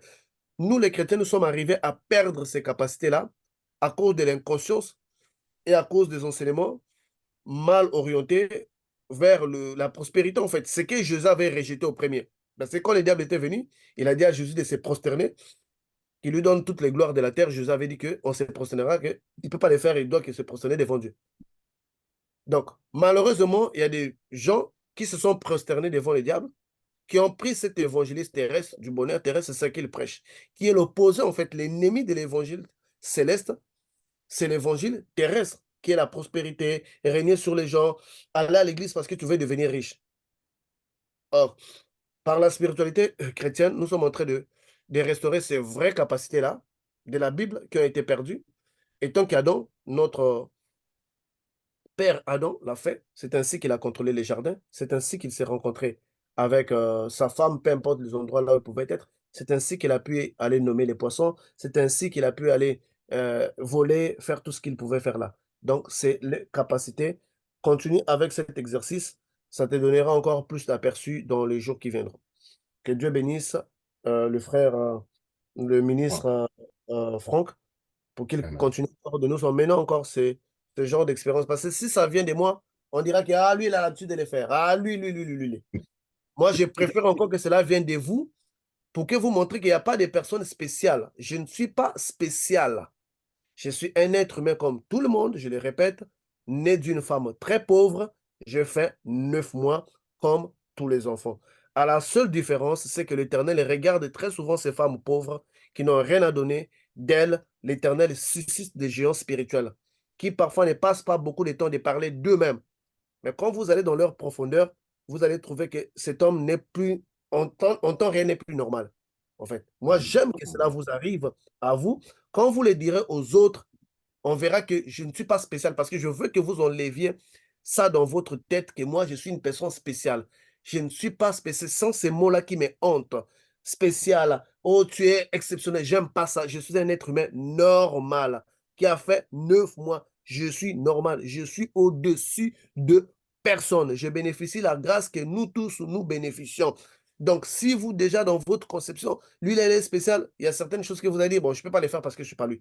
Moi, je songe toujours que nous soyons tous au même niveau, que nous faisons tous des choses comme ça. Donc, loin de moi cette idée-là de se positionner supérieur à tout le monde, faire des choses que tout le monde... Non, tout le monde ici, on peut taper Satan, tout le monde ici, on peut taper les démons, tout le monde peut faire tout ce que je fais. Il n'y a rien de spécial que je fais jusque-là parce que le Christ nous appelait tous à être comme ça. Donc, il n'y a aucune exception pour la personne que je suis. Donc, ayez le courage de le faire, ayez le courage de vous avancer dans cette direction parce que vous serez plus accompli que moi-même. Que Dieu vous bénisse si vous avez compris cela. Amen. Nous rendons grâce à Dieu. Nous passons à une autre expérience. Oui, bonjour, professeur. J'espère que vous allez bien. Je suis venu auprès de vous parce que j'ai deux rêves à vous soumettre. En fait, le premier rêve, ça s'est passé, je crois, c'était entre le mercredi et le jeudi. Alors, dans ces rêves-là, c'est comme d'habitude, professeur. Je commence à être habitué un peu là. Je me posais la question si je dormais ou je regardais, je ne sais pas. Puis c'était après minuit. Hein. C'était à peine après avoir fait mes prières, je suis monté sur les lits que j'ai eu cette vision. Au fait, il s'agissait de quoi? J'étais debout et je regardais en face de moi. Je vis, il y avait une foule de personnes. Alors parmi la foule de personnes, il y avait des enfants. Ah, j'ai dit, mais bon. Alors, je me suis dit, si cet enfant-là, il y a un enfant qui me regardait. J'ai dit, ah, celui-là c'est mon fils. Alors, si cet enfant réussit à venir jusqu'ici et il traverse cette ligne, c'est que cet enfant sera sauvé. Et du coup, j'ai vu l'enfant commencer à venir. Mais il était vraiment petit, hein. C'était vraiment un petit, les enfants de l'âge, il devait avoir dans le 6-7 ans. Et il était petit de taille en plus. Le petit venait doucement, il venait. Moi j'étais là, je regardais et j'avais tracé une ligne devant moi. Donc je me suis dit, si l'enfant réussit à traverser cette ligne, c'est que cet enfant-là sera sauvé. Le petit commence à s'avancer, il avance. J'ai essayé de tendre, je lui ai tendu la main. Le petit, il a saisi ma main et il est venu jusqu'à ce qu'il a dépassé la ligne. Quand il a dépassé la ligne, je l'ai embrassé. Et ce que j'ai remarqué, j'ai fait une prière pour le petit. J'ai fait une prière pour ce petit. Et ensuite, je me suis réveillé. Je me suis posé la question, mais est-ce que je dormais ou j'étais conscient? Alors je me suis rappelé de ce que j'ai eu de mes rêves avant. J'ai dit, ah, donc ça, j'étais en éveil. Et toujours dans l'entretemps, il y avait les enseignements qui passaient en continu. Bon, moi j'ai l'habitude de ça. Ça, c'était le premier rêve. Et celui-là que je vais le rencontrer, le deuxième rêve, ça s'est passé, c'était ce matin. Il était, je crois, 4h25, parce que j'ai regardé la montre. Alors, le rêve là, je ne savais même pas comment ça a commencé. Je ne sais même pas par où je suis entré dans ces rêves-là, je ne sais pas. J'ai seulement vu, professeur, il y avait devant moi comme un tableau blanc, un tableau tout blanc, le tableau il était tout blanc. C'est-à-dire que l'atmosphère, il était donc c'était tout blanc, il n'y avait pas de, tout blanc. Alors dans le tout blanc là, il y avait des écritures. C'est comme si on avait écrit quelque chose sur une tablette, quelque chose comme ça. Donc quelque chose qu'on écrit sur une tablette. Et puis la chose semblait être retenue par un fil. Mais on ne voyait pas le fil, puisque ces écrits-là, ça bougeait. Je vis, il y avait le premier, ensuite il y a eu un deuxième, et ensuite il y avait un troisième. Oh, j'ai regardé, professeur, cette fois-ci j'ai réussi à lire un peu, c'était des versets bibliques. Alors comme d'habitude, il y a une voix qui m'a dit, alors ça ce sont les prières, donc toi, ta prière c'est le troisième là. Alors, le troisième professeur, il y avait plus de phrases que les deux premières. Donc dans le troisième, il y avait plus de phrases que le troisième, que les deux premières. Mais professeur, j'ai réussi à lire le troisième. C'était des versets bibliques, je les ai lus. Mais du coup, professeur, quand j'ai fini de lire ça, j'ai senti, quand j'ai lu le troisième verset, j'ai senti, c'est comme si quelque chose est entré en moi. J'ai eu une joie intense. J'étais tellement content, professeur. C'est comme si on m'a couvert de quelque chose qui a augmenté. Je ne sais pas, mais j'étais très content, professeur. Les trois versets, ils pendaient, hein. Ça bougeait comme si c'était suspendu sur un fil, avec un fil, ça bougeait. J'étais très content, professeur. Et du coup, je me suis réveillé, professeur. Et dis-moi quoi, professeur, quand je me suis réveillé, ces sentiments-là de plénitude et de joie que j'avais, j'ai continué à l'avoir le matin quand je suis réveillé. J'ai continué à voir ça. J'étais très content, professeur. Je n'ai jamais été très content comme ça au réveil d'un rêve. À la sortie d'un rêve. J'étais très content. J'ai dit, ah là, il faut que je raconte ça au professeur. Donc du coup, professeur, je ne sais pas si ça fait suite, ces derniers temps, j'ai fait un petit jeûne. Bon, j'ai fait un jeûne quand même, hein. J'ai dit de 0h à midi. Ça, je le fais tout le temps. Donc j'ai commencé le lundi, j'ai fait le jeûne. J'ai fait ce jeûne-là par rapport à deux choses, professeur. Je me suis basé sur les enseignements anciens, les enseignements qu'on avait eu, bon, c'est pas ancien, ça date de cette année, les enseignements qui parlaient, qui disaient à midi, il faut réciter le verset biblique qui se trouve dans Malachie 4, versets 1, 2, 3. Il faut le réciter 12 fois. Et le soir, voilà, Jésus-Christ de Nazareth, maître des rêves, envoie, disons, le feu dévorant, envoie le feu dévorant pour briser les racines occultes, les racines de cet arbre occulte qui symbolise les œuvres occultes de ma famille et de ceux-là qui me combattent. Ça là, il fallait le réciter 7 fois, et ensuite lire Ésaïe 26. C'est ça que je faisais, je faisais à midi et à minuit. Et en plus de ça, je suis encore reparti sur les manuels de prière, sur l'enseignement du manuel de prière qui parlait de la compréhension des versets bibliques, de la compréhension de la méditation des versets bibliques. Ça, je l'ai dit tout le temps, pendant tous ces 6 jours que je suis en période j'étais en jeûne. J'ai dit, peut-être ça a une coïncidence. C'est vrai, professeur, j'étais très content au réveil. Je n'ai même pas compris, j'étais très content. Je n'ai jamais été content comme ça. C'est comme si j'ai reçu quelque chose, c'est comme si j'ai été investi de quelque chose. J'étais très content. J'ai dit, je vais essayer de raconter le rêve au professeur. Peut-être qu'il peut avoir une idée ou un petit conseil à me prodiguer. Bon après-midi à vous, professeur. Merci. Le frère Jean-Marie de la France.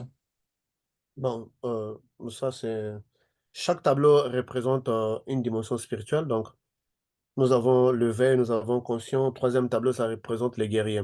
Et effectivement, ceci n'est pas étonnant parce que déjà la façon dont tu avais commencé à se défendre dans les spirituels, ça montrait déjà que tu es en train de jouer dans la cour des guerriers, en fait.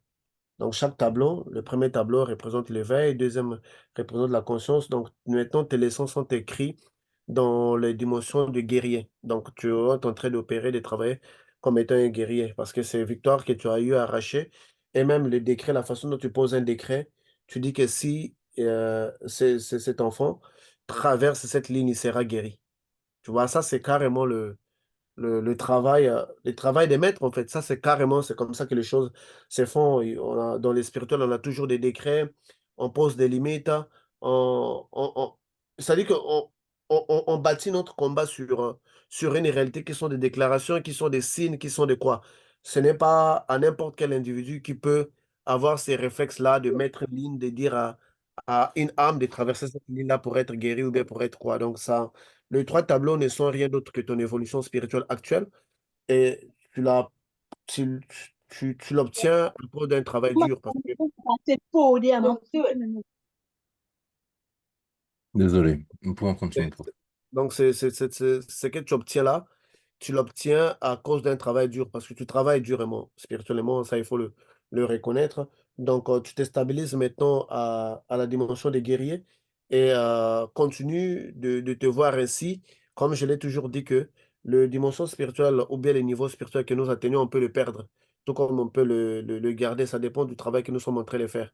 Mais je dirais depuis le 16 juillet que moi j'avais quitté la France jusqu'à aujourd'hui où nous parlons, un mois à peu près et quelques, tu as déjà eu un grand progrès que plusieurs personnes ont attendu 5 ans, 10 ans pour en avoir.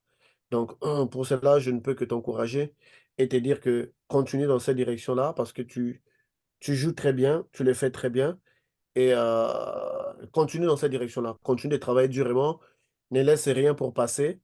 Sache que le passé, c'est ce qui fait les fondements et c'est ce qui fait même la force d'une religion. Et continue de regarder dans tout, de ne pas mettre certains travaux spirituels à côté parce que tous vont vous servir et peuvent vous servir. Donc, réjouis-toi, continue de te réjouir de ce troisième tableau qui ne signifie rien d'autre. Si on était dans la magie, on aurait appelé ça l'initiation. Donc, ça, c'est la troisième initiation si on était dans les domaines occultes, disons même. Donc, on aurait appelé ça l'initiation. Donc, tu es dans ce troisième tableau. Tes leçons sont là et le verset que tu as vu, tu n'as pas besoin de te rappeler de ça. C'est déjà inclus dans ton esprit. Ces versets-là qui sont inscrits plutôt dans notre esprit, on se rappelle de ça quand on est en train de se bagarrer dans le spirituel. On peut avoir à souligner des décrets que normalement en temps réel, on ne devrait pas souligner. C'est comme si vous avez un réflexe, parce que c'est comme ça que les guerriers, parce que les guerriers ont toujours une partie de la force et une autre partie de versets bibliques. C'est ce qu'on verra Jésus faire. Satan vient et dit qu'il est écrit. Il combattait les diables, mais il avait aussi, il est écrit avec lui. Parce qu'à un certain moment, c'est pas juste donner des coups d'épaule, mais avec des versets bibliques aussi. Tu veux affronter un esprit dans les spirituels, tu dis que le pouvoir m'a été donné, par exemple, de vaincre sur ça. Pas, tu vas avec, tu es toujours protégé sur un décret. Et je ne peux donner qu'un coup d'échappement parce que ici, là, dans les groupes des sentinelles, tout le monde avait décollé sauf le frère Jean-Marie. Oui, et sauf le frère Jean-Marie. Et tout le monde avait constaté ces lacunes dans la spiritualité. Tout le monde ici, surtout dans les groupes sentinelles, avait constaté ces lacunes. Et, mais euh, aujourd'hui, ça fait bien pour nous de te voir arriver là où tu es arrivé. Donc, ça ne peut être qu'une joie. La personne que tu as vu traverser cette ligne-là, ce n'est rien d'autre que ton propre fils qui, au moment opportun, il sera guéri, il va te tendre la main, il va joindre ta foi et, continuer de travailler. Parce qu'il faut bosser en fait.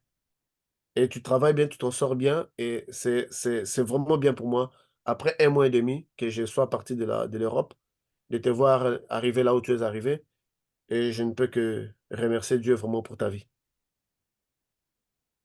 Amen. Nous rendons grâce à Dieu. Expérience suivante. Professeur, j'allais ajouter un truc. Ces versets bibliques, je les ai lus, mais Je me rappelle plus de ça. Oui, Je ok. les ai lus, j'ai vu que c'était des versets bibliques. C'était des versets bibliques, je les ai lus, mais je ne me rappelle plus si c'était quoi. C'était ça. Ok, j'étais juste pour un complément, quoi. Merci. D'accord. Donc, passons à l'expérience suivante. Oui, frère Patricio, excusez-moi de vous déranger. J'ai oublié de vous dire, il y a 15 jours, alors je ne me rappelle plus si je vous l'ai dit, mais j'en ai parlé tout à l'heure avec frère Patrick qui m'a dit si je vous en avais parlé. Alors pour moi, j'étais pas sûre, mais il m'a dit il fallait que je vous le dise. Il y a 15 jours, quand j'étais en train de lire la Bible dans mon salon, et j'ai une grosse attaque. Il y a 15 jours. Hein. Et le malin, il a parlé en langue dans ma tête, enfin je sais pas, c'est dans ma tête, et il m'a dit tu dis ça 3 fois. Et bah j'ai dit non. J'ai dit moi je vais répéter 3 fois, mais ça sera pas ce que tu vas me dire. Et en 3 fois j'ai dit je refuse au nom de Jésus, je refuse au nom de Jésus, et je refuse au nom de Jésus. Et c'est parti. Et frère Patrick il m'a dit est-ce que ça te l'a refait? J'ai dit non. J'ai dit non parce que moi j'ai donné ma vie à Jésus. Je l'ai lâché une fois, je le lâcherai plus, parce que je lui tiens la robe, je lui tiens la main, enfin moi je tiens tout au Seigneur, parce que je veux plus le lâcher, et ça m'a coûté très cher quand je l'ai lâché.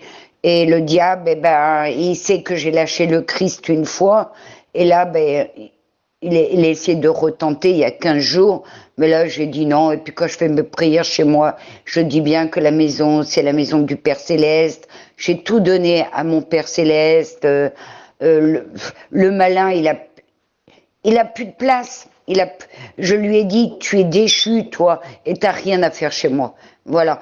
Mais c'est un malin parce que il parle, et frère Patricio, ça m'avait fait drôle il y a 15 jours, parce que c'était c'était pas une voix, c'était des mots en langue. Et heureusement je l'ai pas répété, hein, parce que j'aurais été dans une sacrée galère. Et j'en avais parlé à ma fille, et ma fille elle m'a dit ah, t'as pas répété? Ben j'ai dit non. Hein. Elle m'a dit oh, parce que maman t'aurais été dans une sacrée galère. Hein. Ben j'ai dit non, j'ai simplement dit que je refusais au nom de Jésus. Et c'est parti. Quand j'ai dit 3 fois je refuse au nom de Jésus, c'est parti. Et oh non, bah non, je fais pas ça. C'est bon quoi, le malin, il m'a brisé ma vie. J'ai quand même brisé ma vie avant mon passé, sans le savoir. Je servais le malin. C'est bon quoi. Je me dis stop. Là, c'est fini, je suis avec Jésus, je reste avec mon Père Céleste. Moi, j'ai pas envie d'aller en enfer. J'ai envie que mon âme, il le dit bien le Seigneur, qui perdra ma vie, la gagnera éternellement. J'ai envie, quand le jour je vais quitter cette terre, ce monde qui ne m'appartient pas, j'ai envie de vivre éternellement, quoi. J'ai envie que mon âme vive. J'ai pas envie que mon âme soit en enfer.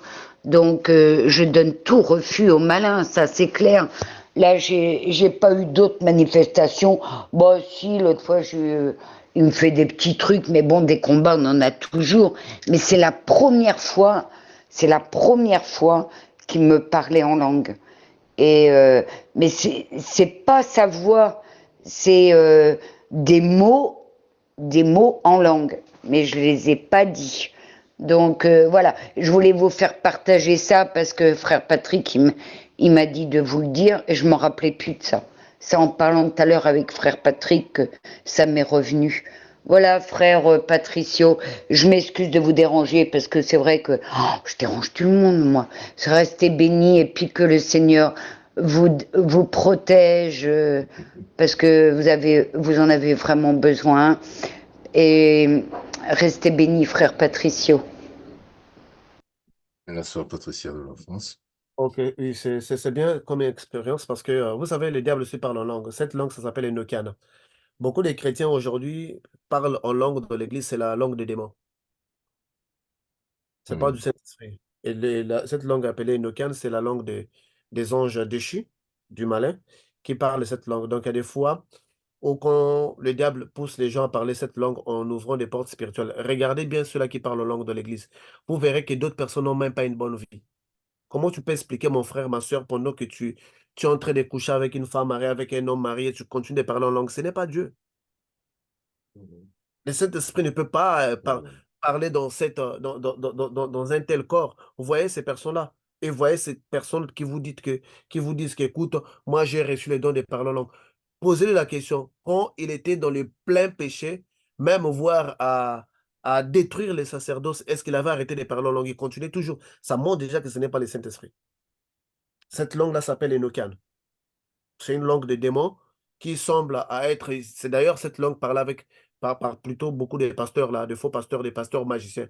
Quand ils vous disent là, ils font des prières en cette langue-là, et puis voilà, vous, vous pensez que vous êtes sous le feu du Saint-Esprit, vous allez voir que même ces personnes-là, parce que il n'y a pas, il n'y a pas, on peut pas arriver au point où le Saint-Esprit entre en nous et exprime dans notre bouche, mais pendant qu'on a une sale vie de prière, on a une vie de prière qui ne tient pas.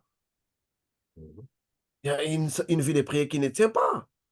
Donc c'est déjà, et beaucoup de gens, c'est comme si, tu sais, la bêtise de l'être humain n'est pas capable de se remettre en cause. Merci. De se remettre en cause, de dire que Seigneur, si cette langue ne provient pas de toi, enlève ça de ma bouche. Parce que comment se fait-il que tu es dans les péchés extrêmes, mais ça, ces dons-là, ça ne s'arrête pas pendant que le Saint-Esprit t'avait quitté. C'est que c'est un démon qui parle de toi. Mais comme le démon, c'est le maître de la diversion, il sait que en laissant toi, ça en toi, tu vas penser que tu es en harmonie avec Dieu. Et tu vas continuer même de dire que non, Dieu est toujours avec moi, parce que malgré que je fais ça, je continue de parler en langue. Mais en réalité, c'est l'Enochian. C'est une langue démoniaque, parlée par plusieurs démons pour communiquer. Voilà, donc il faut que vous soyez prudents. Et une fois de plus, le discernement de savoir que ça ne vient pas de Dieu, c'est ce qui t'a épargné la vie. Sinon, tu aurais dû être flatté par ça, commencer à répéter ces mots-là et constituer en fait une prière ou une porte que tu aurais ouverte dans les mondes spirituels. Donc, remettez certaines choses en cause. Certaines choses en cause. Parce que moi, j'ai vu une femme mariée qui couchait avec un pasteur marié dans l'église, mais cette femme-là, chaque dimanche, elle parle en langue. Mais on va arrêter là. Elle était la seule qui, chaque dimanche, parlait en langue. Non, mais ça, c'est plus Dieu, en fait. Donc, plusieurs fois, les démons parlaient dans notre bouche, mais parce que nous pensons que ça devient notre identité. Quel est le don du Saint-Esprit qui ne t'abandonne pas quand tu es dans les péchés? Ça n'existe pas. Et aujourd'hui, tu verras tous ces pasteurs-là, vous connaissez qu'il est faux dans faux, faux dans faux, faux dans faux. Mais en train de parler cette langue-là, les gens sont dans les sensationnels, dans les émotions, voilà. Donc, à un certain moment, il faut avoir le courage de dire à certaines choses, Saint-Esprit, si ça, ce n'est pas de toi, il faut enlever. Si ça n'est pas de toi, il faut enlever. Il faut enlever. Donc, il y a beaucoup de fausses doctrines qui sont arrivées dans l'Église et des gens parlent maintenant la langue des démons sans se rendre compte. Et voilà, ça nous donne ça. Donc, la prudence est très primordiale dans les choses de Dieu, surtout dans les dons de l'Esprit. Donc, faites très attention parce que le parler en langue, ce n'est pas un don inné. Un don inné est incorruptible même lorsque vous êtes dans les péchés. Si vous avez les dons de vision, que vous êtes né avec ça, même si vous êtes dans un bar, vous pouvez voir la vie d'une personne. Tu peux être une prostituée parce que tu as un don inné en toi de vision ou de prophétie. Bon, pas prophétie, mais prédiction. Tu peux dire à quelqu'un, non, je vois ça, mais tu es prostituée parce que ça, c'est un don inné. Ça, peu importe ton état, la Bible dit que Dieu ne se répand pas de ses dons. Ça, Dieu ne retire pas parce que tu es né avec ça. Mais tout don qui vient du Saint-Esprit au travers des processus de baptême, quand vous êtes dans les péchés, ces dons-là, quand le Saint-Esprit quitte, les dons aussi quittent. Mais très souvent, le diable remplace cela par info pour te maintenir, pour que tu te dises que ça va. Voilà pourquoi ces gens-là, ils vont arriver devant Jésus, ils vont dire que mais je parle en langue en ton nom. Jésus dirait que je ne te connais pas. J'avais guéri des gens en ton nom. Jésus dirait que parce que le temps où le Saint-Esprit avait retiré, pour que le diable te maintienne dans les péchés, il a mis les tiens. Tu as commencé à utiliser celui du diable. Tu as commencé à utiliser celui du diable. Plus tu te masturbes, plus tu as des visions. Plus tu fais l'impudicité, plus ta vision spirituelle s'ouvre. Attends, tu es dans une chambre d'hôtel en train de tricher. Et tu as la prophétie de l'église. Ah, ouais. Ok, continuez comme ça. Donc, faites très attention avec ça. Amen. Nous rendons grâce à Dieu. Votre expérience. Jeudi 15 août, il est 14h10. J'ai fait un rêve dans lequel on m'a donné un exercice à faire. L'exercice était chronométré à 130 secondes. Et j'explique un peu c'est quoi le but de cet exercice-là. On m'a donné 3 chiffres. Je pense le chiffre 7, 9 et 10. Et il y avait des cases dans lesquelles il y avait des chiffres alignés pêle-mêle. C'était pas ordonné. Donc le but de l'exercice était de retrouver ces chiffres-là qu'on m'avait donné, les 3 chiffres-là, dans ces différentes cases-là. Et je devais sélectionner ces chiffres-là 3 fois dans les cases. Ce que j'ai fait rapidement, en moins de 50 secondes, j'ai fini ça et tout. Et je suis passée au 2e niveau. Quand je suis passée au 2e niveau, là, c'était un peu plus corsé. C'était des mots. Des mots avec des images. Et ces mots-là commençaient par la lettre P. Il fallait vraiment faire attention, bien regarder avant de sélectionner et tout. Et j'ai commencé par faire l'exercice, je recherchais les mots dans les cadres et tout, je sélectionnais correctement. Et puis, il y avait une femme qui avait commencé par m'empêcher. Il y avait une femme qui avait commencé par m'empêcher de finir l'exercice et tout. Et là, je suis sortie de cette scène-là. Ça, c'est comme si ça s'est interrompu en fait. Et dans le rêve, je me disais, mais j'ai déjà eu à faire ce genre de rêve plusieurs fois. Je vais en parler au frère Patrick et lui dire que voilà, j'ai eu à faire ce genre de rêve et tout. Et que dans mon subconscient, c'est comme si j'avais déjà eu à faire ce genre de rêve-là plusieurs fois. Et après, je sors de cette scène et c'est même sorti de cette scène. Cette scène s'est interrompue et sur le lit où moi j'étais couchée, j'avais commencé par sentir la paralysie du sommeil sur le lit. Et le truc me prenait par la tête vraiment très violemment et tout. Et quelque chose essayait de rentrer dans mon oreille gauche et tout. Et j'étais en train de lutter, j'étais en train de prier et tout.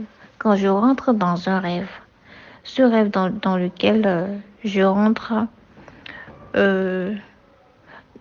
non, même pas. Avant que je ne rentre dans ce rêve, lorsque le phénomène se produisait, je me suis rappelé de l'enseignement du professeur qui disait que souvent le diable essaie de passer par l'oreille gauche, semer des choses par l'oreille gauche et que quand ça arrive, qu'on devait mettre la main sur l'oreille gauche, j'ai commencé par prier.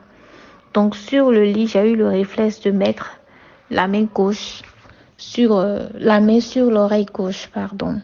Sur l'oreille gauche, j'ai commencé par invoquer le sang de Jésus, le sang de Jésus, le sang de Jésus.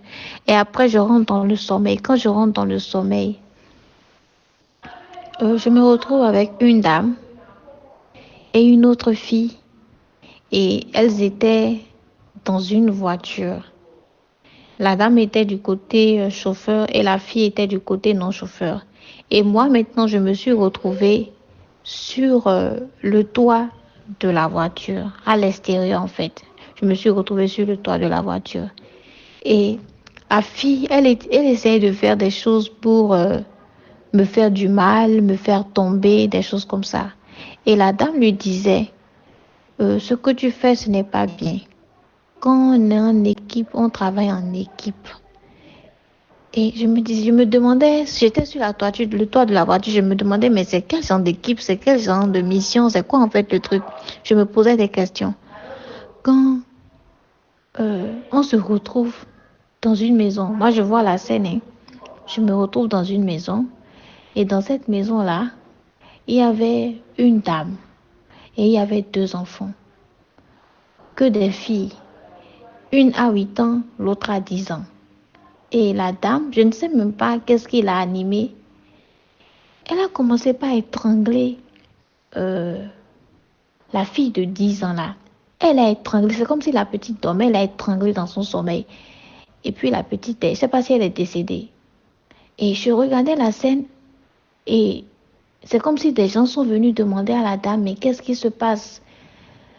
Et la partie là même est vraiment floue, mais tout ce dont je me souviens clairement, c'est qu'elle a étranglé la petite de 10 ans là. Et la fille de 8 ans, c'est comme si elle avait remarqué ce que la dame faisait. Je ne sais pas si c'est leur maman, si c'est une domestique ou bien quelque chose, je ne sais pas. Et c'est comme si on a commencé par poser des questions à la dame. Où est l'autre petite de 10 ans? Elle est où? Elle est où?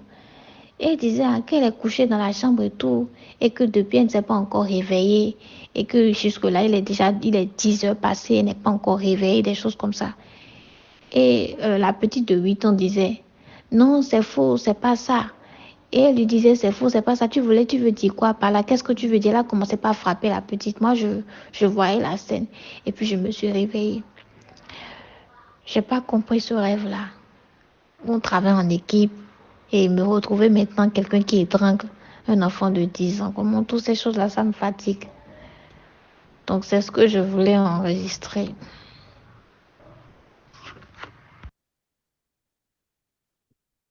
C'était la sœur Noémie du Bénin.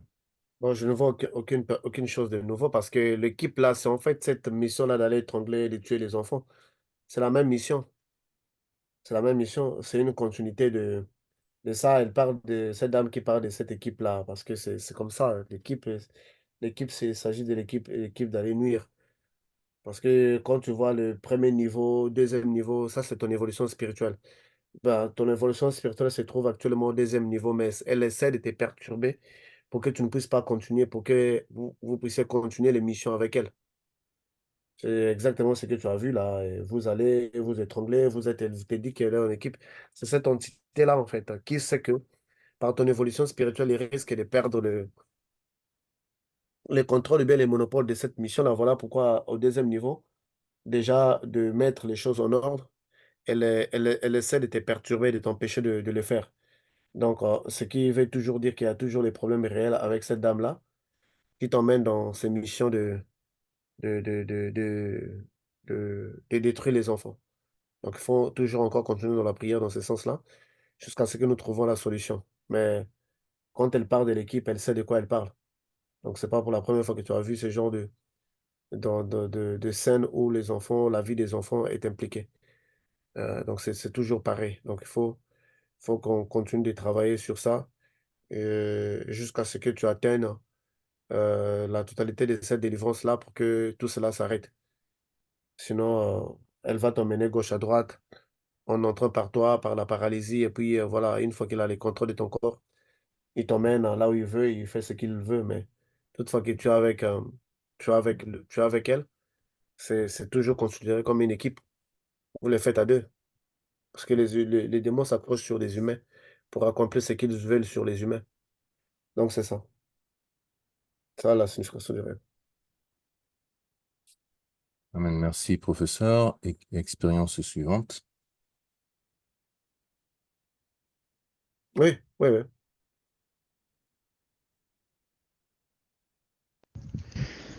Donc, pour témoigner, j'ai déjà appelé ma marraine la dernière fois, c'était, je crois, la semaine passée, oui, le week-end là. Je lui ai déjà parlé de ça, que depuis que on a commencé, je me suis connecté.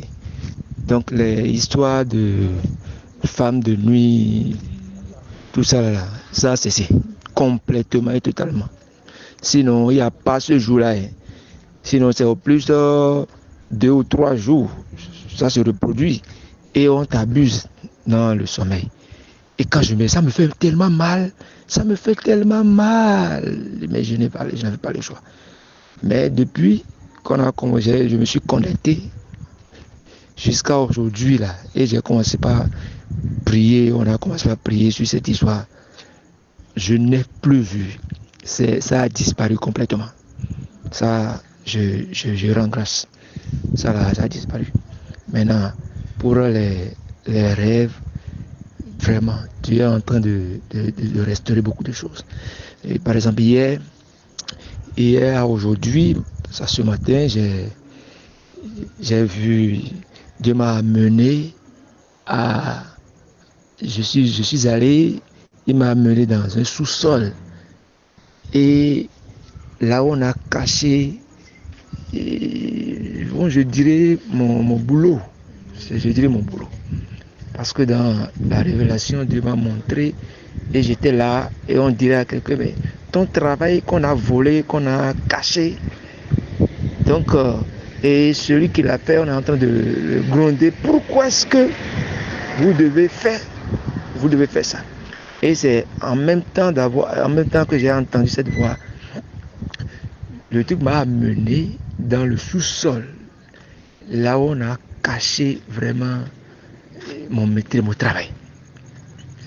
Donc c'était les instruments. Et quand je suis rentré dans le sous-sol, je suis allé chercher mes choses. Et dans le sous-sol, c'est bizarre. Dans le sous-sol, il y a encore dans le sous-sol d'autres choses que je vois, de l'eau. Et puis là, on est allé même cacher. Et en voulant sortir, donc l'entrée, c'est comme les costras qu'on fait là, les petits costras, les ouvertures des petits costras là. C'est un truc comme ça l'entrée. Et en voulant sortir, il y a quelqu'un qui voudrait rentrer pour m'empêcher. Et j'ai dit, allez, toi, tiens, dégage. J'ai pris un bois, je l'ai toqué ça, je lui ai tapé la tête avec le bois, de se dégager.